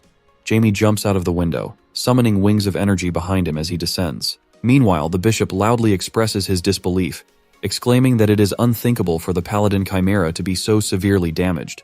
He questions who could have done such a thing and how it was even possible for an expert-level paladin chimera, created from 4 life forms, to be reduced to such a state. The bishop recalls Earl Welton and wonders if it could have been him. He tries to piece together the situation, reasoning that if it were Earl Welton, the main body of the chimera would not have survived. Furthermore, the severed connection with the paladin was caused by tearing magic, which required a barrier. He considers that the only magician of such a level in the region is the young master. However, he dismisses the idea, reasoning that even though the young master is a genius, he is only at the 4th rank. To defeat a chimera of that level, one would need to be at least rank 5. The bishop questions who else it could have been. Concluding that he needs to accelerate his experiments, the bishop resolves to act before it is too late.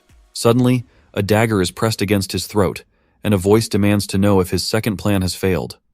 The bishop remains silent, prompting the lady to remark that she was correct. The bishop slowly turns toward her and denies the accusation, insisting that his plan has not failed. The lady smiles and challenges him, asking what the state of the chimera means, if not failure. The bishop insists that his plan is simply unfinished. The lady makes a shallow cut on his neck and sarcastically asks if the current state of the chimera is due to its unfinished nature. The bishop explained that there had been an obstacle hindering their progress, but assured that the experiment would be completed after a few more trials.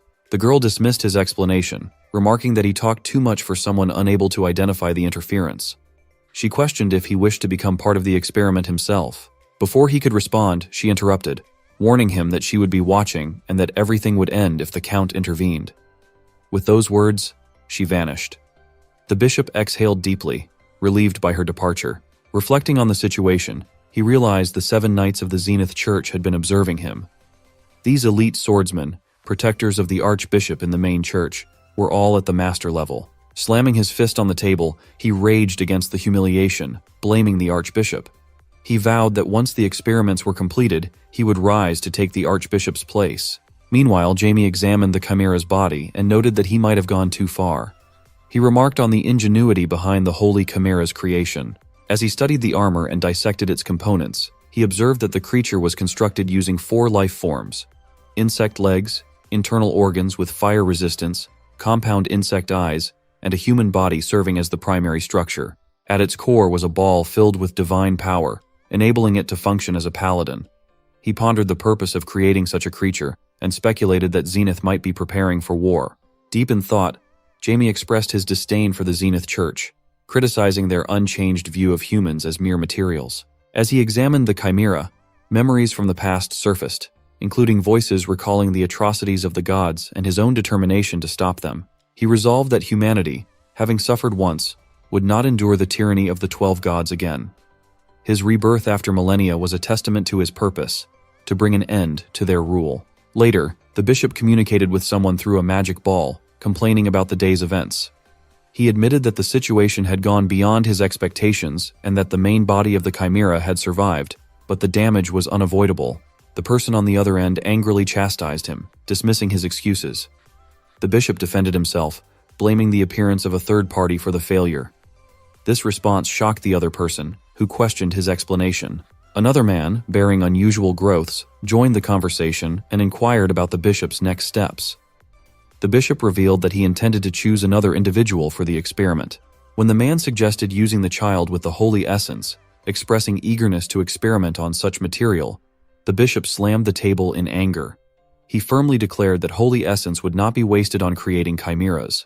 Instead, he revealed that a new target had already been chosen, a loyal servant of Zenith and the sole blood relative of the saintess, Ricky. Sometime later, the old woman approaches Ricky and informs him that she has finally found him. Ricky turns to his sister and asks if she needs his help. The old woman explains that everyone has been asked to gather in the main hall. Ricky confirms, repeating the location, and says he will run there immediately. In the main hall, a crowd of people chat among themselves. Ricky notices Ben sitting next to Anna and asks him why he is there. Ben explains that he has brought Anna because everyone has been instructed to come. Ricky, annoyed, pushes Ben away and scolds him, saying that doesn't mean he should cling to Anna like chewing gum. He adds that he is late because he has been looking for his sister. Then he wonders why everyone has been gathered so suddenly. Ben speculates that perhaps a new chosen one has been identified. Anna smiles and comments that such news would be wonderful. The bishop steps onto the stage and greets the crowd, asking if everyone is doing well. The people respond affirmatively. He then announces that he has great news. A new prediction has been received from their god. The crowd buzzes with excitement, asking if this is the same kind of prediction as before with Shino and if someone has been chosen. The bishop laughs and confirms their guess, stating that Zenith has indeed chosen someone once again. While observing their enthusiastic reaction, the bishop quietly mocks them under his breath, calling them stupid idiots who are blindly eager to become the chosen ones. Addressing the crowd, he remarks aloud that becoming a paladin is a blessing for an orphan, but silently adds that this blessing is just a means to create the next chimera. Then, raising his voice to a normal tone, he instructs everyone to sit down and reveals that this time, Zenith has chosen Ricky. Quietly to himself, he adds with a smirk, thinking that Ricky will become the next chimera. Sometime later, during rainy weather at the mansion, Sears comments that the rain seems to be letting up. Jamie agrees, expressing hope for better weather soon. Sears remarks that tea parties on rainy days are delightful, to which Jamie responds with a forced laugh, saying that the smell of rain is refreshing, and being with his mother makes it even better. Sears hugs him, appreciating his kind words. A knock at the door interrupts their moment. A servant enters and apologizes for the disturbance, announcing that a guest has arrived to see Jamie. Surprised, Jamie asks who it is. The servant explains that a commoner child claiming to be Jamie's friend has come to visit and asks if he should be turned away.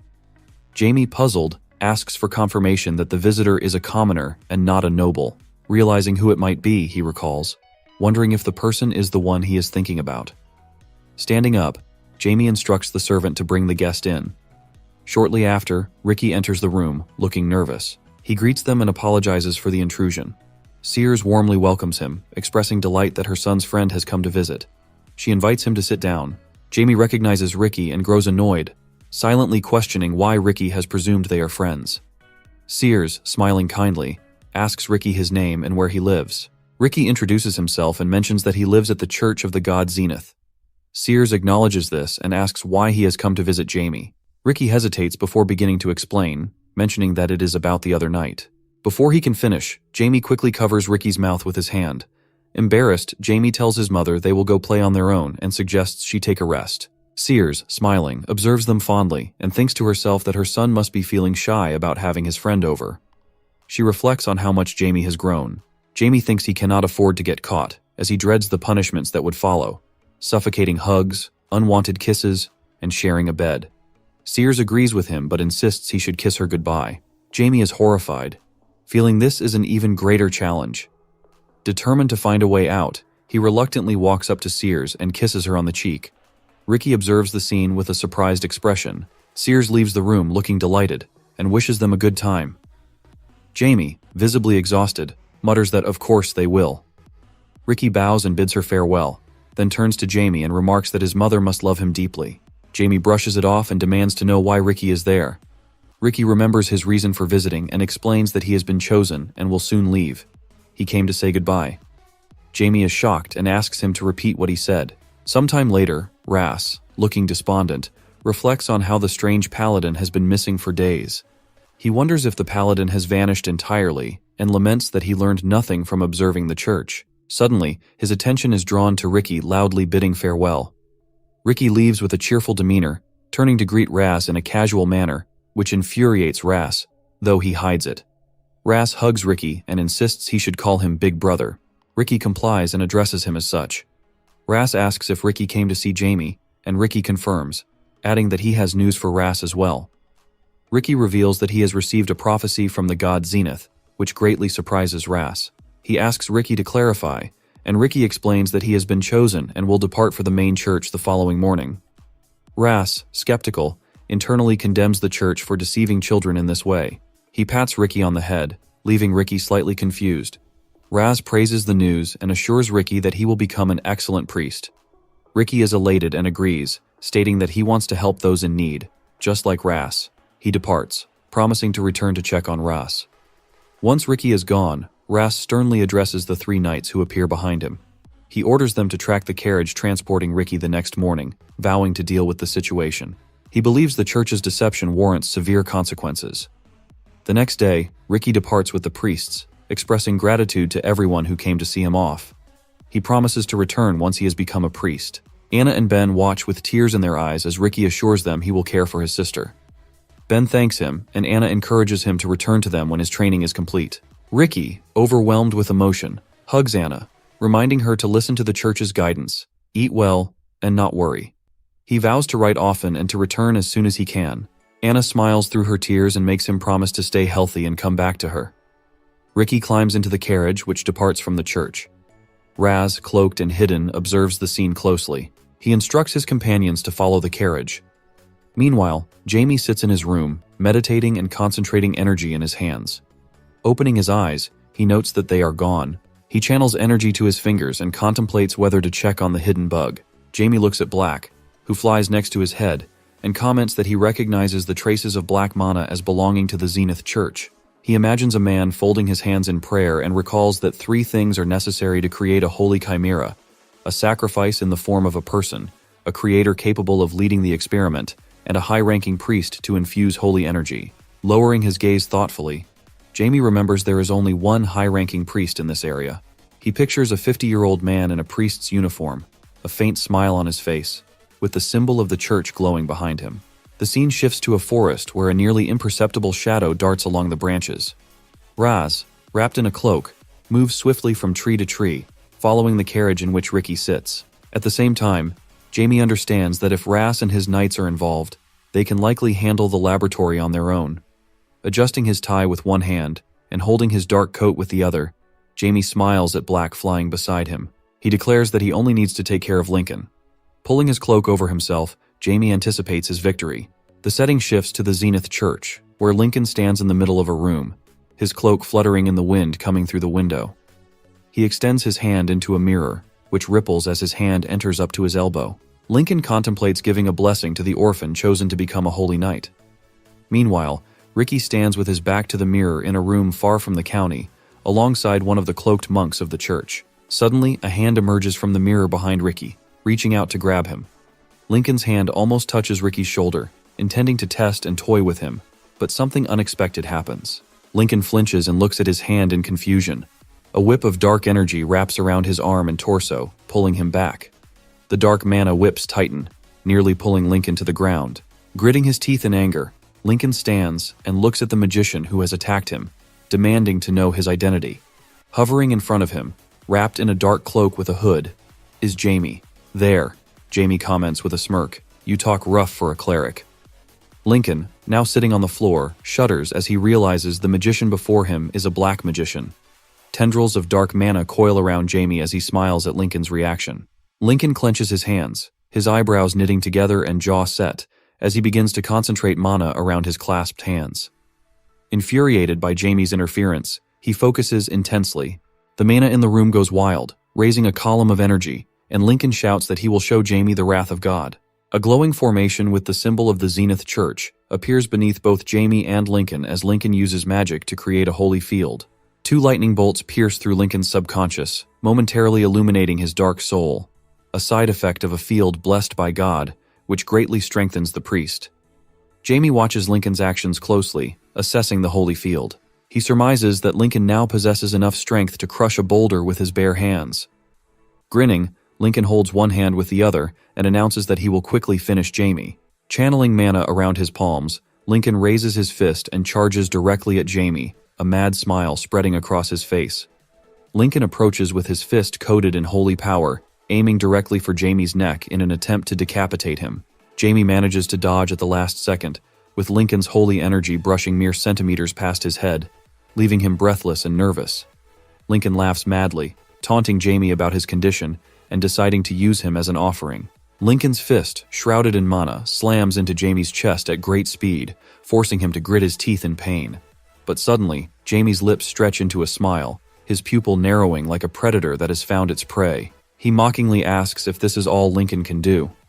Lincoln stops smiling, clenching his teeth and beginning to grow nervous as dark bonds made of Jamie's mana start to envelop his hand. Lincoln frowns, not understanding what is happening. Jamie brings his hand to his mouth, extending 2 fingers, smiling as he listens to Lincoln approach and question how black magic could work in the holy field. Jamie tightens the dark mana whip around Lincoln's hand, causing him to scream in pain. In the blink of an eye, a wound appears on Lincoln's hand, from which blood sprays. Lincoln clenches his teeth, and although his hand is wrapped in dark whips of energy, he manages to look around and understand that the holy field is being devoured by darkness. Lincoln's eyes widen in fear, unable to believe what is happening. He begins screaming about the impossibility of it all. Jamie smiles, clasping his hands together, and declares it is indeed possible. Lincoln flinches as the dark energy whip wraps around his torso. He tries to pull his hand back and move away but cannot. The dark energy whip flings Lincoln, slamming him into a wall. His head collides with it, shattering the wall behind him, and blood sprays from his mouth. The dark bonds of mana close in on Lincoln, who now slumps against the wall. Jamie approaches, dark mana tentacles constantly writhing around him, and leans close to Lincoln, saying he has many questions and needs answers. Lincoln smiles despite his pain, mocking Jamie for thinking he would reveal anything. Jamie's pupil glows brightly as he smiles madly and stretches out his hand, forming a magic circle. He calmly states that he doesn't need Lincoln's permission to get answers, as he will simply pry open his brain. Jamie places his palm on Lincoln's head, dark mana swirling around them as a magic circle forms beneath their feet. Lincoln clenches his teeth, beginning to cry as his capillaries burst, turning his eyes red. Elsewhere, the bishop with the tumor leans on the table with his head bowed, while a priest stands silently nearby, watching. The priest flinches in fear when a flask flies past his head, and the bishop begins shouting, blaming Lincoln for delaying the experiment. The bishop slams his hands on the table, demanding to know why the experiment is taking so long because of Lincoln. The priest, turning around, says he will investigate, but as he fully turns, a spike made of flesh pierces his head. The bishop, with his arm outstretched, has detached a tentacle to strike the priest. He looks at the priest with anger, stating that he has been too slow. The bishop raises his head and looks toward the ceiling, sensing someone above. Suddenly, a group of people opens the door and enters his hiding place. Raz and his team stand before the bookcases, carefully inspecting them. One member of the group, a ghostly swordsman, raises a finger to one of the books, trying to sense something. Raz observes the man, who reports feeling a draft in that area. Raz examines the books closely and notices one that stands out from the rest.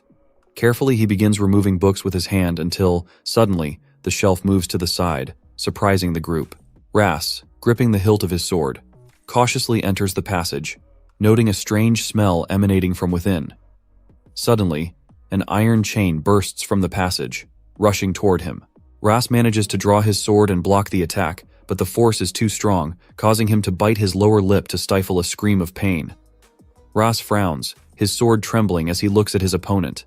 A second swing of the chain sends Raz flying. He slides, trying to regain his footing, as a red-haired girl screams in worry for him. Raz, his eyes wide, assures the girl that he is fine, and confirms they are indeed in the right place. Emerging from the opening is a huge blue monster, covered in scars, with a chain wrapped around its arm, ending in a spiked morning star. Jamie states that they must create a powerful army at any cost and questions if such a prediction has ever been made. Lincoln agrees with him. Jamie instructs Lincoln to inform the Count of everything he has just shared. The bishop acknowledges the instruction. Jamie recalls something, stops, and creates a magic circle in front of Lincoln's face. He tells Lincoln he can go, and Lincoln immediately gets up and leaves the room. Jamie thinks to himself that he has enhanced the brainwashing and that Lincoln will now definitely not remember anything about him. As Jamie is about to touch the magic mirror, he remembers something else, stops, and uses a spell to change his appearance to resemble the bishop. He declares it is time for him to leave. The creator slams his fist on the table, expressing frustration that death may already be coming for him. He wonders where Lincoln has gone and remarks that, if not for the experiment, he would have killed Lincoln long ago. Turning around, he looks at the large flasks in the room. As he touches one of them, he expresses regret but acknowledges he has no choice but to send it. The flask collapses, and he remarks that it should take care of the rest. The creator continues to berate Lincoln, calling him a useless idiot. The creator stands over Ricky, who lies on a table, and notes the importance of having holy power and a body. He demands the body to be brought to him immediately. Jamie, disguised as Lincoln, enters and apologizes for being late. The creator notices the blood on Jamie's clothes and face and questions what happened. Jamie explains he was attacked by a strange man and was delayed dealing with him. The creator inquires further about this strange man, and Jamie explains he believes it was the same person who killed the Holy Knight, adding that capturing him was impossible due to his strength. The creator becomes alarmed and asks if the man is working with the invaders, expressing concern that any delay will interfere with the experiment. Dismissing his concerns, the creator demands the body. Jamie questions whether the creator still plans to continue despite the invasion. The creator, angered, insists the experiment is nearly complete and reveals he has already sent the sample.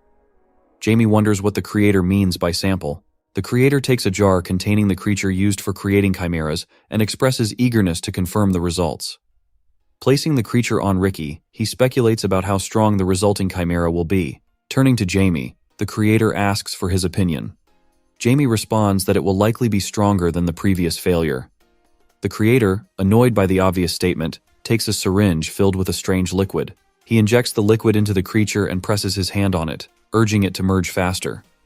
Watching the process, he comments that Lincoln must be happy about it too. Jamie responds affirmatively while silently observing the creator's madness. The creator suddenly turns with a furious expression and questions Jamie's identity. Surprised, Jamie asserts that he is Lincoln and wonders if there is some shared madness among these people. The creator releases tentacles from his body, accusing Jamie of deception and declaring that he is not Lincoln. Meanwhile, a group of knights continues advancing through the building, killing monsters along the way. Ras announces that they have defeated the last monster. Moving ahead, he suggests they descend further into the building. Unexpectedly, something moves very quickly between the knights, demolishing one of them. Ras is surprised and notices the monster standing behind him. The monster grabs the knight with one hand and slams him into the ground. The pink-haired knight runs toward the monster, demanding it let the knight go. She strikes quickly and powerfully with her sword, causing a slight wound, but the monster appears unaffected. She realizes the monster is on a completely different level compared to the others.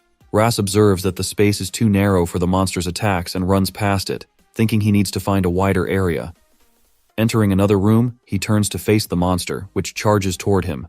Channeling energy into his sword, he casts the Sword of Judgment spell, striking the monster as he runs past it. Smoke emerges from the monster's mouth, and its eyes roll back. However, the monster suddenly looks at him, completely unharmed, which shocks Ras. The monster approaches him very quickly, preparing to attack. Ras realizes he has been careless and knows it is too late to dodge. He believes he will die from the blow. Suddenly, one of the knights strikes with his sword, stopping the monster's attack by cutting into its hand. The monster screams loudly in pain. After the attack, the knights stand in front of Ras and ask if he is okay, suggesting they retreat. Ras agrees and suggests they raise the wounded knight. One of the knights says they should leave the knight behind. This shocks Ras, who demands to know what they just said. The knight explains that they were given an order to help Ras complete the task and cannot focus on distractions. Their words deeply surprise Ras, and he begins to cry. One of the knights charges toward the monster, jumping up and swinging his sword to open a path for the others. Another knight grabs Ras, insisting they must leave while the first knight distracts the monster. Ras refuses, arguing that the knight will die if he fights alone. The other knight acknowledges this but explains that they are shadow knights, who act solely to achieve optimal results. He adds that their absolute loyalty to their lord is the sole purpose of their existence, and that their lives are merely instruments in their lord's hands. Ras is shocked and reflects on the Shadow Knight's approach, thinking it is madness to complete tasks at the cost of their own lives. He resolves never to accept such a method. The knight holds off the monster's attack with his sword, and orders the others to flee quickly. The roof above the monster begins to collapse with a loud sound. Ras watches in shock as the knight and the monster are buried under the rubble. Suddenly, a hand emerges from the debris, shocking everyone. The monster crawls out from under the rubble, holding the knight who tried to restrain it. Another knight urges Ras to flee, but Ras resists, insisting he cannot leave the knight to die. The monster smiles and squeezes the knight in its grip, causing him to scream in pain. Ras demands the monster release him immediately. Clutching his sword tightly, Ras's rage builds. The knight is surprised to see Ras preparing to fight and calls out to him. Ras releases a strong, bright energy and declares that he serves the goddess of mercy and justice, Pyro. With his eyes filled with determination, he looks at the monster and tells it to disappear. Slamming his sword into the ground, Ras channels his energy into it. The energy strikes the monster, which screams in pain. Ras looks at the monster and realizes it has borrowed the power of Divine Executioner. The Church of Pyro's Divine Executioner refers to the 7 holy knights given unique powers by the goddess of mercy and justice, Pyro. These powers are only effective for short attacks, but are followed by a strong backlash that demonstrates immense holiness. Sometime later, 2 knights pick up the wounded knight. One of them checks if he is okay, and the knight, enveloped in light energy, expresses disbelief at being alive. Ras explains that this power punishes the wicked and grants endless mercy to the righteous. A gift from Pyro, the goddess of mercy and justice. He reflects that when Marshall's strength is exhausted, all the suffering will fall on him, but he keeps this to himself. Ras assures the knight that he is glad he is okay. All the knights follow Ras, who instructs them to move on. At the same time, the creator releases several tentacles to grab Jamie. Jamie defends himself and flies upward using his wings. The creator, angered, accuses Jamie of interfering with his experiments, calling him a black magician. Jamie smirks and remarks on the irony of hearing such an accusation from someone who abuses his own body so extensively. The creator declares that what he does is true art and unveils chimera wings, announcing a special performance. Jamie, unimpressed, criticizes the wings for being in bad taste. The creator, taken aback, questions Jamie's audacity to insult him. However, Jamie interrupts to remind him of something. The creator notices the creature bound by threads of dark energy and recognizes it as the main material. Jamie clenches his fist and blames the creator for the situation. Enraged, the creator calls Jamie a freak. Jamie creates a magic circle and mocks the creator for becoming so emotional over a broken toy, suggesting they change locations. Suddenly, a massive magic circle appears below them. The creator, surprised, realizes it is spatial movement magic. He fears that he will not survive if this magic is completed. He attempts to tear the magic apart, but fails, questioning why it does not yield. He notices the dark magical energy surrounding him, but disappears before completing his thought. They are transported to an unknown forest far from their previous location. The creator, now fearful, wonders why he was unable to break through the magic. Jamie explains it simply. The creator is terribly weak. Jamie taunts him, suggesting they have fun in the forest, but warns that when playtime is over, he will dismember the creator and make him his slave. The creator, furious, releases his tentacles and calls Jamie arrogant. Jamie easily dodges the attacks, flying up and landing on a tree branch. He notes that everything should have ended earlier. The creator smiles and reveals 2 elite chimeras, wrapping tentacles around his arm. Jamie questions about the elites but receives no further explanation. The creator strikes the tree Jamie is on with great force. Jamie takes off as the tree falls. The creator, still angry, notes that although they handled 1 chimera before, there are now 2, and he believes the knights cannot survive. Jamie criticizes the creator for having gone beyond reason. The creator counters that it is not madness, but confidence. Jamie observes the creator's body, noting that he has implanted 7 different life forms into himself, rendering him inhuman. Despite this grotesque mixture, Jamie admits the results are impressive. As the creator charges at him, Jamie smiles, concentrating energy in his hand, and resolves to make him his slave. Meanwhile, the knights enter another room. The pink-haired knight begins commenting on their surroundings, but Ras interrupts, urging them to focus on finding the child. He reflects that he has about 20 minutes left to find Ricky before Marshall's will is depleted. He and the 3 knights start searching the room. Ras approaches a door but stops when he hears a loud sound. Turning toward it, he sees a projectile created from magical energy flying toward them at high speed. He warns the others and saves the pink-haired knight. Ras looks ahead in shock and hears strange sounds. A monster appears before him, and he recognizes it as an armed chimera. He is stunned, unable to believe what he sees. One of the knights points out another hybrid chimera, warning Ras. Ras identifies the chimera as a combination of an ogre and a demonic horse, a creature that even experts struggle to handle. Doubt fills him as he wonders if he will fail to save Ricky. Gripping his sword, Ras rallies the others, commanding them to prepare for battle. At the same time, Ricky regains consciousness and finally gets up. Ricky wakes up, confused, and wonders where he is. He questions why he is there and where the priest went. Looking around the room, he notices no one else is present. Then, suddenly, Ricky turns around and sees Shino's body in a flask and is shocked by the sight. He wonders why Shino is there in such a form. Seeing Shino's condition, Ricky is unable to get words out of his mouth. He begins wondering why this is happening with them, even though they were the ones who were chosen by God. Ricky thinks how this was supposed to be a blessing, but realizes that maybe the blessings sometimes can become curses. Unable to compose himself, Ricky starts crying but forces himself to regain composure, realizing he needs to leave immediately. He turns away from the flask containing Shino's body and heads toward the door. However, just as he grabs the handle, he freezes, looks back at Shino, and silently promises to return for him. He then escapes through the door. As he runs away, Ricky thinks about the Janus church and vows that they will not escape punishment for this.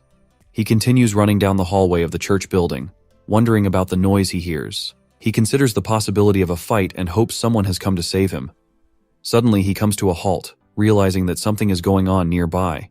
Looking around a corner, he notices blood on the floor, which scares him. He hesitates, thinking about going back, when Ras runs past him, shouting about an attack coming from the right and the need to escape. Overjoyed to see Ras, Ricky calls out to him. Ras, in the middle of blocking the chimera's attack, struggles to smile and jokingly tells Ricky to call him Big Brother. However, Ras does not seem to be along. He is being accompanied by another knight with pink hair. Suddenly, one of the chimeras notices Ricky, turns around, and charges at him with its fist raised. Ras notices and orders him accomplice to block it. They rush toward the chimera, shouting for it to stop, but another chimera blocks their path. Ras, worried for Ricky's safety, yells for him to run. Meanwhile, one of the knights exclaims that they are stuck. Ricky, frozen in fear, tries to move but finds his body unresponsive. The monster rises onto its hind legs, preparing to attack. Ras channels his energy, calls out Ricky's name, and strikes twice with his sword, releasing powerful magical waves that hit the chimera. However, the chimera counters, throwing one of the knights back. The knight calls out to Ras, who stands still, calling for Ricky and crying. A large cloud of dust envelops the area, and Ras fears he has failed to save him. Ricky brushes off the dust, coughing loudly as magic energy radiates from his body. He immediately calls out to Ras. Surprised, Ras sees the chimera's silhouette in the smoke and warns Ricky of there still being danger, urging him to run to safety. Ricky then runs toward Ras and hugs him. Ras looks back, worried about the knights battling the chimera. He then asks the knight about the situation, prompting him to explain that he can only last for 10 more minutes. After analyzing further, the knight corrects himself, telling Ras that he might not last for even 10 minutes. Ras then hugs Ricky tightly, realizing he cannot fight while protecting Ricky. He then asks Ricky to go up first. At first, Ricky objects, rejecting Ras's order. However, he soon understands that he is not helping Ras in any way, rather he is just holding him back. So he agrees, running off and telling Ras to return safe and sound. Ras raises his hand in acknowledgement but says nothing. Watching the monster closely and gripping his sword tightly, he vows to grind it into powder if it is the only one left. Meanwhile, Ricky runs down the stairs, trying to make sense of what happened. He recalls the moment when the chimera attacked him and remembers how light had scared it away. His stomach growls, and he reflects on the strange anger he felt when he saw the monster, similar to the anger he felt during his time with the gang. Just then, Ricky sees a door right in front of him and begins feeling. After reaching the door, Ricky opens it and steps outside. Catching his breath, he looks at the night sky and questions whether salvation and faith were all lies. He suddenly starts crying, thinking about his little sister, Anna, who is now alone in the orphanage. Moreover, Ricky thinks how he will not let those go away easily who dares to hurt his little sister. None of this is making sense, but suddenly, Ricky starts feeling unwell and is overcome by a terrible sensation, as if something is calling him. He walks through the forest, noticing dark energy under his feet, and follows it to its source. Meanwhile, the creator and Jamie are engaged in a fight. During the fight, the creator of the chimeras taunts Jamie for running away, remarking that he is really good at it. The creator then releases his tentacles and declares he will kill him. He throws several quick blows and loudly proclaims that Jamie must die. Jamie is surprised by the creator's relentless attacks. The creator quickly launches several of his tentacles toward Jamie, declaring that this will end him. Jamie takes off from a tree branch and dodges the attacks. Their battle causes huge explosions throughout the forest. Jamie smiles and notes to himself that the attacks are powerful and that he would not be pleased if even one of them touched him. He creates a sphere of magical energy in his hand, confident that his magic will be enough to ensure his victory if the battle continues as it is. The creator becomes enraged and calls Jamie a fool, taking off into the air and stating that the jokes are over. Jamie watches him closely, surprised by his next move. The creator raises his hand, declaring that Jamie should already be dead, and releases many tentacles, which gather around Jamie. The creator forms a massive ball of tentacles, attempting to trap him, but is shocked when Jamie is not captured. Instead, Jamie appears in a tree, unharmed. Furious, the creator loudly demands to know where Jamie has gone and how he managed to hide. Jamie, taking a moment to recover, uses his magical energy and activates the Dark Dimension spell. The creator, surprised, realizes he has fallen into a trap but dismisses it as futile, sneering that such a move cannot hold him back. Breaking free, he flies toward Jamie. Jamie is astonished that the creator could escape his spell so quickly. The creator then points his hand at Jamie, creating 2 magic circles and unleashing the tentacle hurricane spell. Large tentacles emerge from the circles, attacking Jamie. In response, Jamie generates a barrier that the tentacles cannot penetrate. He observes the creator and admires his ability to combine the chimera's traits with magic. However, Jamie questions if this is the extent of his opponent's capabilities. The creator claps his hands together and expresses his surprise at Jamie's endurance, preparing for another attack. Before he can continue, Jamie interrupts, asking what the creator intends to do. The creator is startled to hear Jamie's voice behind him. Turning to strike with his tentacles, he grows confused when he cannot locate Jamie. Angrily, he demands to know how Jamie is managing to evade him, certain he saw him in front of him. Jamie releases a surge of dark energy and points out that the creator is blind, unable to recognize a clone. The clone, created with rank 4 dark magic, vanishes after making eye contact with the creator.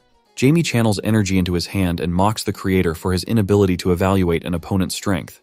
He uses the body decomposition spell, which begins to affect the creator. Noticing his hand changing color, the creator panics and questions what is happening.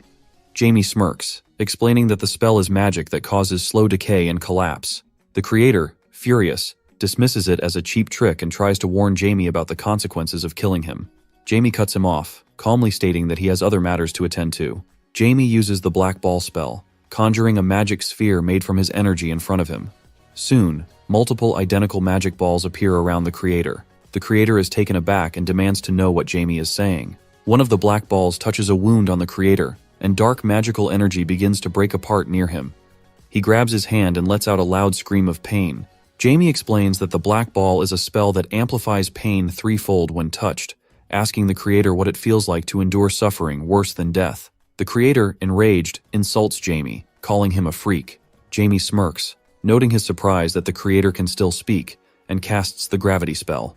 This spell causes the creator to immediately fall to the ground, where he crashes with a powerful explosion. Lying on the ground and writhing in pain, the creator attempts to speak. Meanwhile, Black makes a small sound. Jamie notices and acknowledges its effort, encouraging it to rest. Black disappears with another sound. The creator, struggling to rise, mutters something about the bodies inside him. Jamie comments on the immense pain that would kill a normal person and criticizes the creator for mocking his own body by filling it with chimeras. Observing the creator's broken state, Jamie doubts his usefulness, even as an undead. Placing a hand on the creator's head, Jamie decides to extract his knowledge through a spell. Suddenly, Jamie hears a strange sound behind him and quickly leaps away. Additional chimeras appear beside the creator. Realizing he miscalculated the number of chimeras present, Jamie focuses on his mana reserves and acknowledges that he has already expended too much. The creator loudly declares that Jamie will not escape with an easy death, but before he can act, his body is pierced by a blast of magical energy. Grasping the wound, the creator coughs up blood. Jamie smiles, suggesting that if the creator had died immediately, fewer problems would have arisen. He reflects on the creator's resilience and ponders how to kill him. Meanwhile, Ricky feels increasingly nauseous as he approaches but resolves to keep going. A powerful explosion suddenly erupts behind him, startling him. He turns and regrets his decision to proceed. Another explosion follows, hurling Jamie violently. Jamie slides several meters along the ground, racked with pain from the attack. He realizes he has no mana left, not even enough to conjure a shield, leaving him unable to avoid the incoming attack. Ricky notices Jamie and wonders what he is doing there. The creator, concentrating his energy, points at Jamie and declares that he should already be dead. The chimera gathers energy at its head, forming an intensely bright sphere. Ricky, with tears streaming down his face, runs toward them, calling out for Jamie. Jamie is shocked to hear Ricky's voice. As the chimera releases its magical energy, Ricky sprints forward, reaching out his hand. Alarmed, Jamie shouts Ricky's name in desperation. Ricky shields Jamie from the magical energy with his back and apologizes, explaining that his body moved on its own. A magic projectile strikes him, causing a massive explosion. Jamie's wounds bleed heavily, covering his face with blood. When he regains consciousness, he crawls to Ricky, calling his name. His body shakes with horror as he cries, struggling to speak. He looks at Ricky's lifeless, smiling face on the ground. Reaching out in terror, Jamie sees his bloodied hand and reflects that it has happened again. Someone else has died because of him. Memories of his past life flash through his mind, recalling moments surrounded by the bodies of people who had sacrificed themselves for him. An unknown voice from his past echoes, telling Diablo he must live. Jamie covers his head with his hands, crying as he remembers how others died to save him. Kneeling in front of Ricky, he whispers a plea for it not to happen again. The creator interrupts loudly, mocking the emotional scene and pointing out that the little test subject managed to create such a touching moment. He declares that he will end them both. Jamie's mind drifts back to his time as Diablo. He hears the voices of comrades begging for his help, students pleading with their teacher not to leave them, and a scar-faced man crying out that they wouldn't leave him, even after death. Filled with rage and anguish, Jamie creates a magical barrier around himself and Ricky. Releasing an immense amount of energy, he activates the primal power, rebellion against the divine. The chimera feels fear in the presence of this overwhelming power, and the creator steps back in shock, realizing that Jamie's aura has completely changed. The creator's hands tremble as he panics, recognizing the danger and deciding he must kill Jamie quickly. Jamie leans over Ricky with a wild gaze, muttering that he will return soon. Standing up, he releases an even stronger wave of magical energy and grimly reflects on how he had let this power slip from his mind. The very first power he ever created. Suddenly, a skeletal hand bursts from the ground, followed by many skeletons clawing their way up. The creator is stunned and demands to know what Jamie is. Standing amidst the rising undead, Jamie calmly explains that this is an army born to rebel against the deities and confront the 12 gods. He calls it necromancy. The creator laughs nervously, doubting that weak undead could kill him. Jamie tilts his head mockingly and snaps his fingers, commanding the skeletons to attack. The skeletons charge the creator, clashing with the two chimeras and their master. One chimera growls, swiping at the skeletons and shattering their bodies with brute strength. Jamie observes calmly as a skeleton, even with part of its head missing, rises again. He coldly remarks that his subordinates have transcended death. The creator backs away, trembling in fear, and cries out for them to stay back. Before he can finish, a skeleton clamps a bony hand over his mouth. Jamie releases a wave of dark energy, declaring the forest to be his domain, where death reaps death. He welcomes the creator to his hell. The skeletons attack relentlessly, knocking the creator to the ground. His screams of pain echo through the forest. Later, Jamie approaches the motionless creator, wondering if he is already dead. His eyes catch sight of a small green ball rolling out of the creator's mouth. Picking it up, Jamie studies it carefully and realizes it is a bead of life, an artifact charged with life force. He deduces that the bead sustained the creator's mutilated body. Smiling darkly, Jamie reflects that this exceeds his expectations and decides that the bead will allow him to surpass the limitations of his child body. Gesturing to the remaining skeletons, Jamie tells them they can rest and assures them that he will summon them again someday. The skeletons crumble, their energy returning to him. Jamie coughs up blood, acknowledging that he has spent too much energy. The rebellion against the divine spell remains too difficult for him to sustain. Struggling to stay conscious, he looks at Ricky's lifeless body and whispers that he cannot let him die like this. Instead of letting Ricky sacrifice his life, Jamie proposes making him his faithful servant. Concentrating his energy, Jamie casts a spell to resurrect Ricky. Suddenly, bright energy radiates from Ricky's body, startling Jamie. Ricky's body rises, floating above the ground and glowing with intense magical light. Jamie shields his eyes from the brilliance, surprised by the unexpected turn of events. An unknown voice reverberates, questioning what is happening. A goddess materializes, cradling Ricky in her arms. She gazes at Jamie and demands to know who he is to attempt to steal what belongs to her. Jamie stares at her in shock and whispers her name. Pyro. The goddess looks intrigued and remarks that Jamie knows her. At the same time, in the city, Lincoln runs frantically, shouting that he must inform the Count and that he needs to relay something urgent. Before he can continue, a girl swiftly cuts off his head with a single, precise movement. She sheathes her sword and mutters that he was a useless idiot. Turning her gaze outward, she declares that they must get rid of Hisa and that justice against heretics must begin. Meanwhile, RZ collapses to the floor next to the lifeless body of the slain chimera. Leaning heavily on his sword, he reflects on how he somehow managed to meet the deadline. Groaning in pain, he acknowledges that he is on the brink of death, but feels relieved that no one else perished. His thoughts are interrupted when one of the knights calls out to him. The knights rush to him, asking if he is all right. Raz, still clutching his sword, notices a bright, magical energy manifesting near him. His eyes widen in astonishment as streams of energy surround his body. He gasps in disbelief, questioning whether this could truly be the goddess Pyro. At the same time, Pyro addresses Jamie, asking if he knows who she is. Surrounded by her divine energy, Jamie stares in disbelief, wondering how she could descend there, and recognizing the enormous problems with the law of causality from even one illusion. Pyro repeats her question, asking if he can hear her voice. Jamie clutches his head, his pupils darting frantically. She commands him to answer her questions immediately.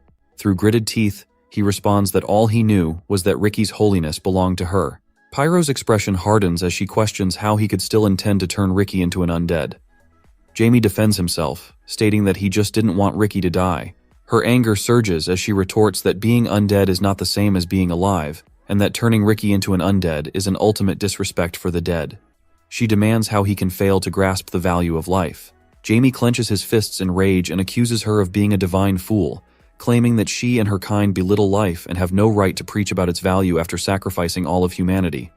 Pyro is momentarily stunned by his outburst. She looks at Ricky, as though trying to gather her thoughts, unsure of how to respond. Jamie watches her carefully, analyzing her reaction. Pyro finally speaks with resolute determination, stating that Ricky will become her apostle, and warning Jamie that if he turns Ricky into an undead, she will never forgive him. Jamie is taken aback, repeating the word apostle in surprise. The title carries immense weight, as apostles are the closest beings to the gods, their existence elevating them to the rank of priest. They possess strength worthy of the title of the strongest holy knight. Jamie grins, realizing that while he knew Ricky possessed godhood, elevating him to the level of an apostle explains why Pyro descended. He finds the situation much more entertaining than expected. Feigning contrition, he apologizes and asks how he can make amends. Pyro narrows her eyes and questions his sincerity. Jamie smirks and reveals that the darkness has already begun to consume Ricky, claiming that half of him has already become undead. Her eyes widen in shock as she demands if he even understands what he has done. Jamie suddenly clutches his head in pain, grimacing as he wonders what Pyro is doing. She glares at him and asks if he has a death wish. Through his pain, Jamie retorts that if he did, things would take a very bad turn because killing him would also destroy Ricky. Pyro frowns, unfazed by his words, and dismisses his threats as pathetic. Jamie, his voice steady, counters that there can only be one apostle. If she loses Ricky, she would need an incredible amount of time to find another. He points out that what matters more than the time wasted is that the presence of an apostle guarantees the gods unrestricted access to the world. Pyro remains silent, her expression tense. Jamie presses on, softening his tone. He reiterates that he has no desire to kill Ricky, emphasizing that Ricky is his friend. Pyro accuses Jamie of being a very vicious person, stating that he has made up a good story just to save his miserable life. Jamie responds by questioning why she made Ricky her apostle, pointing out that an apostle is no longer vitally necessary since the world exists as the 12 gods planned. He mentions the calm system they worked on together. Pyro becomes angry and demands to know how much he knows. Jamie raises his hand and explains that the holiest of the 12 gods, whose love reaches everyone, is so filled with this feeling that she received the power to destroy evil. He then speculates whether she was expelled. Pyro becomes furious, ready to say something, but Jamie smiles to himself, realizing the argument is over because she cannot lie, as it goes against holiness. She is forced to remain silent. Jamie reveals his past life's name, Diablo Volfir. Pyro is shocked to hear this name and demands to know how he knows it. Jamie replies that he is the man's legacy. Pyro internally struggles with this revelation, thinking it impossible because Volfir was elsewhere. She contemplates the situation and asks why this is happening now. Jamie extends his hand, suggesting they shake hands, but Pyro disappears, instructing him to come to her in Afton, where they will discuss everything in detail. Her magical energy gently lowers Ricky to the ground. Jamie reflects that if everything goes well, Ricky will become a very useful tool. Suddenly, Ricky regains consciousness and opens his eyes. He looks at Jamie and asks if it is really him. He quickly gets up, asking if Jamie is okay, why he is covered in blood, what is wrong with his purple eyes, and why Ricky himself is experiencing strange sensations in his body. Jamie questions how Ricky, even in this state, is worried more about someone else than himself, pointing out that he is now an apostle of the goddess, and at the same time, undead. Jamie admits to making him undead using dark magic and expresses his certainty that Ricky will hate him for it. Ricky smiles and calmly says that everything is clear to him. Jamie is surprised by his response and asks if that is all he has to say. Ricky agrees and adds that being a dark magician does not mean Jamie has to be evil, asserting that Jamie is a great friend. Jamie, acknowledging Ricky's kindness, admits that he sent him to a dangerous place and even tried to kill his sister. Ricky replies that Jamie saved him and did not harm Anna, so he still considers Jamie a good person. Jamie, about to call Ricky an idiot, notices the bright energy radiating from Ricky and is surprised to see Ricky's incurable wounds disappearing. Ricky explains that he thought his idea might work, and it turns out it did. Turning around, Ricky announces that Brother Ras is approaching. Jamie acknowledges this and says it is time for him to leave. As Jamie is walking away, he starts to say something about their conversation, but Ricky interrupts, asking if he really seems that stupid, and assures Jamie that they will meet again. Later, at the branch of the Zenith Church in the city of Hiese, a man bows before Argino, identifying himself as a judge associated with the Church of the God Zenith. He apologizes and explains that due to certain circumstances, he cannot reveal his name. Argino questions what the judges are doing there. The man explains that under orders from their superiors, they have come to hunt down heretics. He hands over a jar containing a chimera, stating that after doing everything possible, they discovered this. He reveals that Father Lincoln turned out to be a heretic and was executed after confessing. Ras, observing this, is surprised and realizes that the judges are using Lincoln as a scapegoat. The judge continues, explaining that this was an important matter kept in the strictest confidence of the church, and so they conducted an investigation. Ras interrupts him angrily, calling his explanation nonsense. Argino cuts in, ending the conversation. Smiling, he sarcastically praises the judge's courage, but then shifts to a serious expression and angrily declares that killing someone in his domain is unacceptable and asks if the judge wishes to die. The judge kneels down and explains that they were punishing sinners in the church. Argino responds coldly, asserting that he is the judge in these lands and no one dares harm people in Hisa without his permission. The judge, visibly trembling with fear, begs for mercy and addresses Argino as Duke in an attempt to make him listen to him. Argino, his voice icy, accuses the Zenith Church of God of crossing all boundaries. The judge, realizing the danger he is in but determined not to retreat, musters his courage, looks up, and accuses Argino of being too arrogant, warning him against turning his back on the church. Without hesitation, Argino swings his sword with incredible speed and severs the judge's hand. The judge cries out in shock and pain, while Argino, remaining calm, warns that the judge's other arm and head will be next if he does not leave the city. Clutching his severed hand, the judge silently reflects that this outcome is not what he had been led to expect by a certain girl. Meanwhile, Ross observes the situation in awe, recognizing how skillfully Argino has diverted attention from the chimeras and put the judge in his place. Ross feels confident that with this approach, they are certain to succeed. The judge, shaking with fear, kneels and apologizes profusely, promising that the church will pay compensation and pleading for forgiveness. Internally, he resolves to treat Hisa as an opportunity to expand the eastern lands and regain composure. Argino, ignoring the judge's pleas, walks away and declares that he will not change his decision to sever all ties with the Zenith Church of God. The judge, kneeling in defeat, accepts the outcome and agrees to leave. Ross reflects on the Duke's masterful handling of the situation and almost feels pity for their opponents. The Zenith Church eventually paid a large compensation and vanished from Hisa. Later, Ricky expresses his confusion about the sudden developments. As he and Anna receive a visitor, Anna looks at her brother and inquires about the visitor's identity. Ras kneels before them, introduces himself as the Holy Marshal of the Church of Pyro and a member of the Armatic family, and reveals that Anna will become the symbol of the Church of Pyro. He informs her that as the apostle of the goddess and a future holy lady, She will observe the world with holy eyes, and he vows to take care of her. Ricky, overcome with emotion, loudly confirms the truth of Ras's words and begins crying. He tries to express his feelings about Anna, but Ras reassures him, confirming that Anna will soon be able to open her eyes. Ricky embraces his sister joyfully, exclaiming how wonderful this news is. Anna, surprised by his reaction, smiles.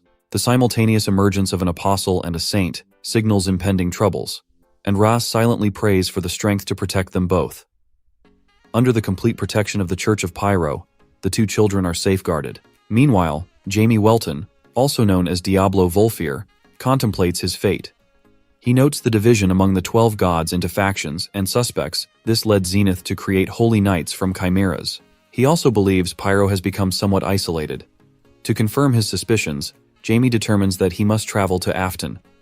Standing in the garden, deep in thought, Jamie resolves to succeed and calls for his mother with a kind expression. Sears looks at him with surprise as she notices his unusual demeanor. Jamie approaches Sears and calls her mom again. She is surprised by this and asks what has happened to him. He tells her that he enjoys drinking tea with her and Sarah. His sister responds that they enjoy it too. Sears remarks that he usually finds such things boring. Jamie, surprised, admits that this has never happened before and wonders if she has guessed something. Sears asks if he truly needs something from her. Jamie thinks he will need to try harder next time, but replies that he is simply in a good mood. Sears assures him that he can say whatever he wants, and she will listen. Jamie, taken aback, hesitates before saying that he would like to visit her homeland, the city of Afton. Sears questions his sudden interest in the city. Jamie replies that he has heard of a mountain with huge water bubbles. Internally, he cringes at having to make up such an excuse. Sears, surprised, finds his behavior amusing and teases him, saying that if he doesn't really want it, they can postpone the trip. Jamie, embarrassed, quickly interrupts and insists, even going so far as to tell her that he loves her.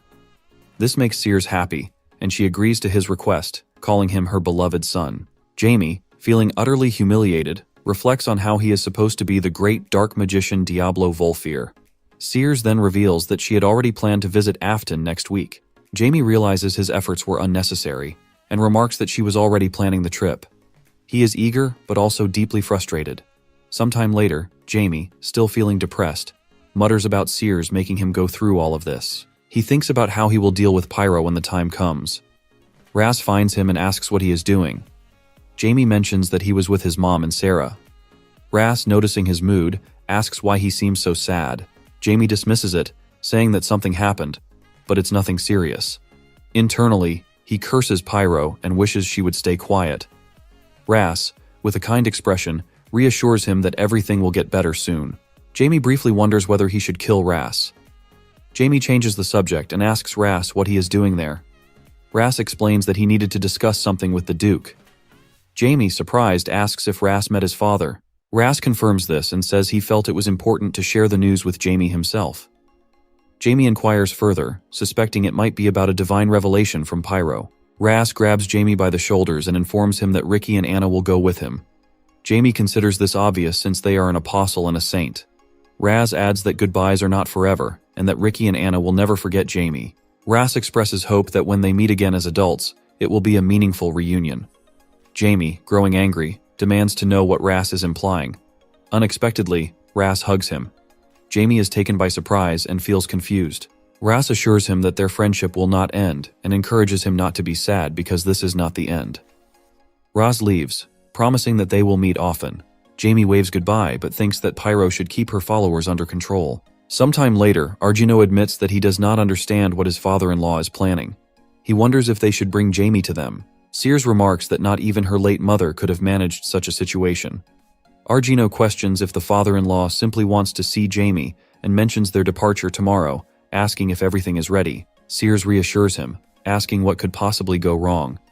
She rests her head on his shoulder and reminds him that they will be accompanied by the best knightly order of the Earl of Welton. Argino expresses his confidence in the order, but adds that he still has concerns.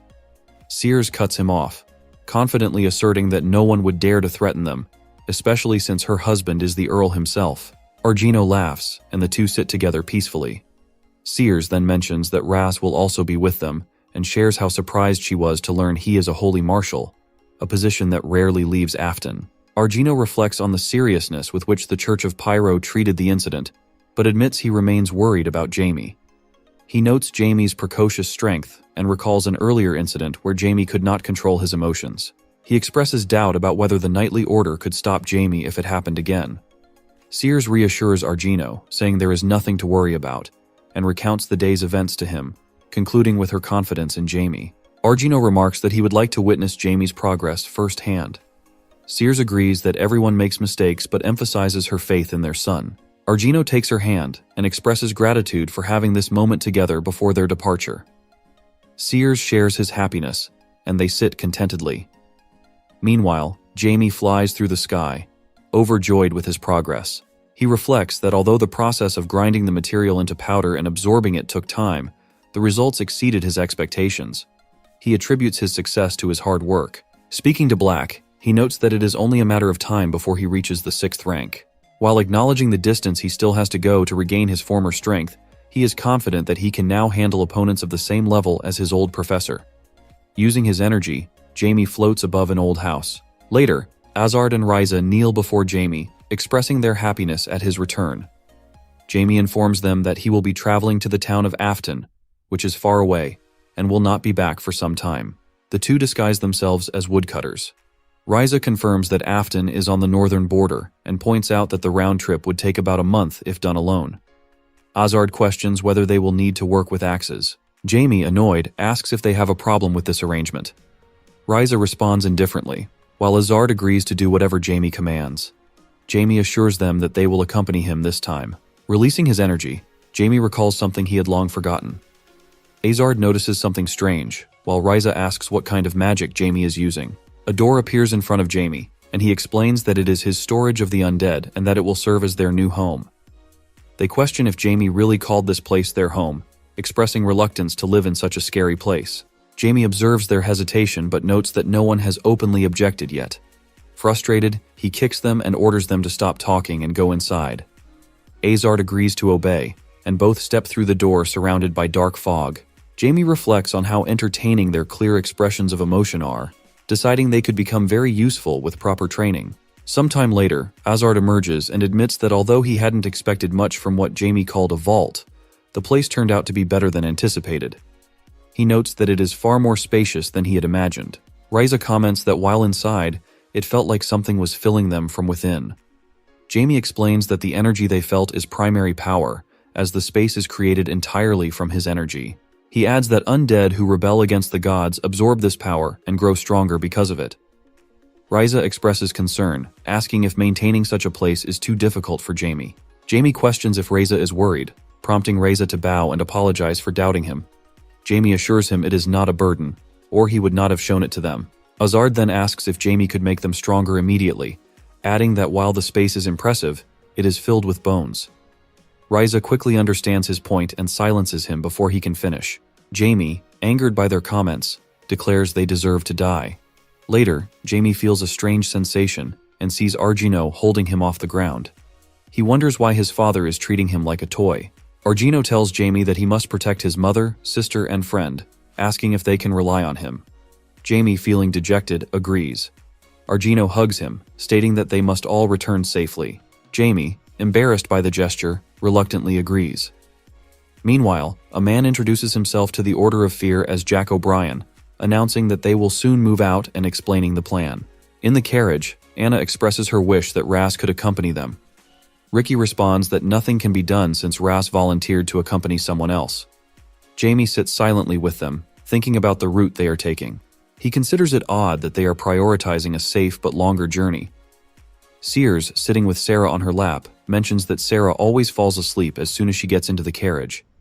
She declares it is time for them to leave. Ras, riding alongside the carriage, offers to guard the rear, and Jack agrees. As they travel, Jamie notices Ras and wonders about Pyro's intentions. He considers that mentioning the name Diablo Volfir likely means Pyro either did not reveal anything to the other gods or could not. Jamie concludes that significant changes will occur once he returns. Sometime later, Sarah wakes up and starts moving around. Ricky greets her and leans closer, introducing himself as Ricky and confirming she is Sarah. Startled, Sarah begins to cry, which raises Jamie's suspicions. Jamie confronts Ricky, asking what he is doing. Ricky, trying to diffuse the tension, calmly tells Jamie to relax. 2 days later, members of the Welton family sleep sitting next to each other in the carriage. Ricky sits nearby, gazing out the window. He notices his older brother galloping beside them and remarks that the others seem to be tired. Suddenly, Jamie wakes up and asks how long he has been asleep. Ricky replies that he has slept for about 2 hours, adding that he slept very soundly. Raz, riding alongside, comments that sitting in a carriage must be terribly boring and offers to share an interesting story about the local Maiatre Mountains. He further mentions that there is a legend about the Maiatre Mountains here. However, Jamie expresses that it doesn't sound very exciting. On the other hand, Ricky encourages Raz to tell the story anyway. Jamie frowns, realizing that he had expected that these two would like such stories. Ricky then adds that Anna, who is still asleep, enjoys such tales as well. Raz then comes up with an idea, telling Ricky to listen closely so he can tell this story to Anna later. Raz then begins by recounting a legend about the Maiatre Mountains. He explains that a long time ago, when dragons roamed the skies and elves walked the forests, the mountains were originally one single rock. He continues by mentioning that on a peaceful day, 2 dragons appeared here. Hearing about the dragons, Jamie's interest increases significantly. These dragons included an evil black dragon and a benevolent blue dragon named Maiatre. Moreover, there was a woman who lived here. Maiatre used to love this woman magician a lot, but their love was doomed. Turns out that the humans and dragons were not allowed to be together by any means. As a result, the dragons who couldn't stand to see this decides to send the black dragon to find this magician woman and kill her. During their fierce battle, the rock split, and a stormy stream rushed through the valley. The evil black dragon was eventually expelled, but the woman magician also lost her life. Overwhelmed by grief, Maiatre retreated into the mountains, where legends say he remains to this day. Thereafter, Anna, who has woken up during the story, remarks that the story was very sad. She further points out how it is said that the frequent rainstorms started taking place as well. Meanwhile, Ricky is startled by Anna, wondering when she woke up. To answer Anna's question, Ras confirms, realizing that Anna knows about this story. He further explains that the minstrels refer to the rains as dragon's tears. Jamie silently contemplates the possibility that the legend might hold some truth.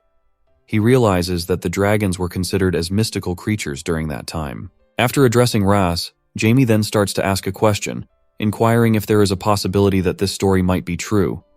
But before he can finish his questions, a lightning strike occurs. As a result, Anna lets go of a scream, scaring Sarah in the process, prompting Sears to try and calm Sarah, assuring her that everything is fine. Jamie reassures them that it is just rain, but he can't shake a sense of unease. As the carriage moves through the forest, lightning strikes a nearby tree, causing it to fall onto the carriage. The horses panic, and Sears restrains Sarah while screaming in alarm. Ricky immediately warns Anna to be careful. However, the bad luck seems to be on their side. Amid the chaos, Sears falls through the carriage door along with Sarah.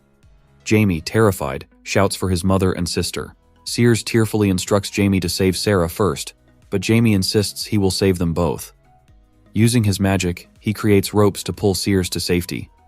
Seeing that his spell has worked, Jamie takes a sigh of relief, realizing that he has done it. So far, his plan seems to work, but his grip slips, and he begins to fall. Sears calls out to him in panic, but Jamie assures her that he has flight magic. However, this only gives Jamie a moment of relief. To his horror, he realizes that he can't use flight magic. He recognizes the phenomenon as burn mana, a high-level spell that completely nullifies magic in a given area. As he falls, a woman's voice addresses him, asking who he is. Furthermore, the woman questions Jamie if he is a dragon. At the same time, Jamie is startled, wondering if she has really said dragon. He plunges into a river and begins disappearing from the view. Meanwhile, Sears, desperate, tries to jump in after him but is restrained. She cries out, insisting her son is in the river and pleading to be let go. Holding on to the hope that her son can be saved, Sears tries everything but fails as Ricky continues to hold her back. Just then, Sears notices light magical energy surrounding her. Ricky apologizes, explaining that he only wants to help, but Sears interrupts, calling his name. On the other hand, Anna, held by Sarah, tearfully calls for her mother and brother before falling asleep.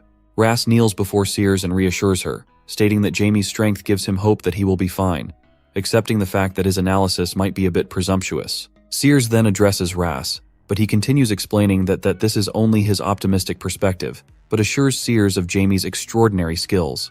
He admits that the currents are dangerous, but is confident that once Jamie's magic returns, he will be able to escape unharmed. Raz even offers to go down and look for Jamie. Meanwhile, Ricky shows concern for Raz's safety. At the same time, Jack warns that the currents will be dangerous even for Raz.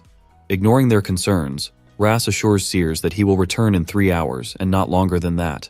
However, Sears acknowledges the risk and tells Raz that it will be dangerous, even with Holy Marshal's powers. Even after knowing all this, Sears' concern for his son's safety sees no limits, as she requests Raz to find her son and bring him back while stretching her hand toward him. Raz then continues to get the blessings of Sears by kissing her hand, assuring her that he will return with Jamie. Later, in a cave, Jamie regains consciousness and realizes he is suspended by magical chains. Confused, he wonders where he is, what has happened, and who is responsible for all this. Just then, a woman's voice interrupts his thoughts, noting that he is finally awake. She stands before him and asks if he is a dragon. Jamie asks if he looks like a dragon.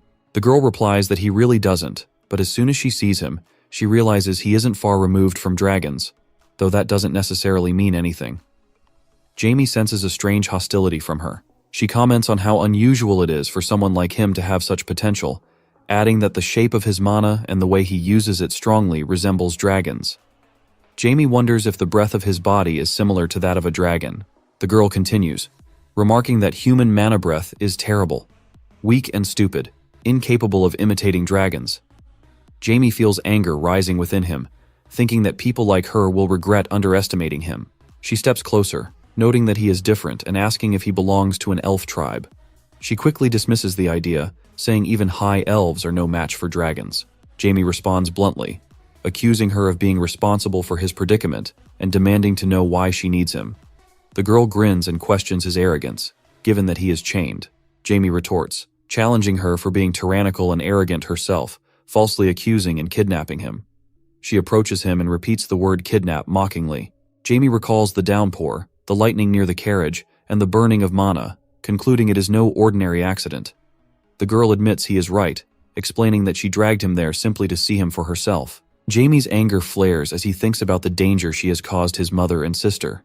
He stops himself, confused by his anger, and firmly demands she remove the shackles. The girl refuses, and when Jamie asks why, she smirks, telling him he looks funny in that position.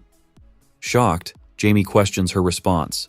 She laughs, saying his current expression is even funnier, and admitting she almost doesn't want to free him. Jamie deduces from her behavior that she is the blue dragon, Miatre. He reflects that blue dragons are considered the gentlest among dragons, often sympathetic toward humans, much like humans are toward pets. He considers himself lucky that he hasn't encountered a cruel red or black dragon, or the infamous running dragon. He asks her why she has kidnapped him if she has mistaken him for a dragon. Miatre's expression darkens, her demeanor shifting to anger. She admits she has done it to kill him. Jamie feels her bloodlust and nervously asks if she will let him go now. She refuses outright. When he asks why, she replies smugly that it is simply because she can afford not to. Jamie wonders what she means by that. Miatre explains that if she uses him as an ingredient, she can likely create a masterclass Sparta. Jamie is stunned, realizing the implications of her words. A masterclass creation would surpass even his imagination. He catches himself, reminding himself that he is on the verge of death, and asks why she wants to kill dragons. Miatre's expression turns serious. She dismisses the question, saying it is none of his business. Jamie presses on, suggesting it might be because of her love for a person. The energy binding his wrists suddenly fades, and he falls to the ground, coughing. Miatre concentrates powerful energy on her finger, warning him that if he says anything like that again, she will ensure he suffers a fate worse than death. Jamie thinks to himself that his suspicions are correct. Carefully, he asks if Cannon's race has rejected him, and if she has betrayed her own race to save Cannon's life. Miatre becomes very angry when she hears this. She releases a huge surge of energy around her, creating water from it, and demands to know what Jamie understands about the situation. Jamie observes her reaction and states that if she had truly intended to kill him or turn him into Sparta, she would have done so already. He points out that everything would have been simpler if she had used the magic of brainwashing, but she hasn't. The room fills with water as he continues, noting that her actions show she is actually kind, so much so that it is hard to believe she is a dragon. Miatre recalls someone from her distant past who had said the exact same thing to her. Clenching her teeth at the memory, She removes the water and warns Jamie that this is his last chance, and there will be no other. Jamie falls to the ground, thinking that she is serious, and he should keep his mouth shut. Maitre remarks that he is a strange person, much like her old friend. Jamie asks her who she is referring to, and she explains that she means the man from the legends, the one who had been betrayed by humans. Meanwhile, Ras, standing by the river, observes the continuous rain and wonders sadly where Jamie might be. Maitre continues her story, explaining that this has happened 700 years ago and that the man's name was Kanan. He had been a dark wizard. Jamie expresses his surprise, repeating that Kanan had been a dark wizard. Maitre acknowledges that it seems strange for a being of holy magic, like a dragon, to fall in love with someone like that. Jamie agrees it is a little unusual, but internally marvels at how extraordinary the story is. Maitre elaborates, explaining that Kanan had turned to dark magic to uncover the truths of the world. Despite being human, he was a virtuoso sorcerer who managed to reach the 9th rank. Jamie is astonished and reiterates that no one had achieved such a rank over millennia. Maitre ignores his interruption and continues her story. She explains that Kanan had begun his search for answers long before meeting her. She had joined him, and together they overcame many obstacles and fell in love. Their happiness lasted until the Dragon Lord issued an order to destroy Kanan, labeling him as evil. The dragons obeyed and began their pursuit. She describes how she and Kanan escaped, although their powers were not unlimited. Kanan eventually told her to leave, saying there was a place even the dragons couldn't reach. He assured her not to worry about him and that he wouldn't die, no matter what they did to him. Maitre reveals that he took refuge in a ruin with strong magical restrictions that allowed only one creature to enter. The Dragon Lord then decreed that Maitre would be banished for 1,000 years. For a dragon, such a period is insignificant. However, just over 10 years later, Kanan returned for her, having already comprehended the truths of the world. She remembered Kanan holding her bound by magical energy in his arms and loudly challenging the dragons. He questioned how they dared to view themselves as the pinnacle of magic, claiming they weren't the strongest of all living beings. The Dragon Lord declared that Kanan had gone mad, and another dragon noted that the truths Kanan had discovered were beyond human comprehension. Maitre recounted how Kanan saved her, and they hid in the massive mountain to escape their pursuers. She trailed off, leaving Jamie to understand that Kanan had died. She explains that she had thought it would be better this way, believing Kanan would find peace. However, the dragons began systematically erasing all traces of Kanan, including records and even the people who had known him. Jamie wonders if this is the truth the dragons want to hide. Maitre concludes by saying that to protect the remaining memory of Kanan, she will remain in the mountains.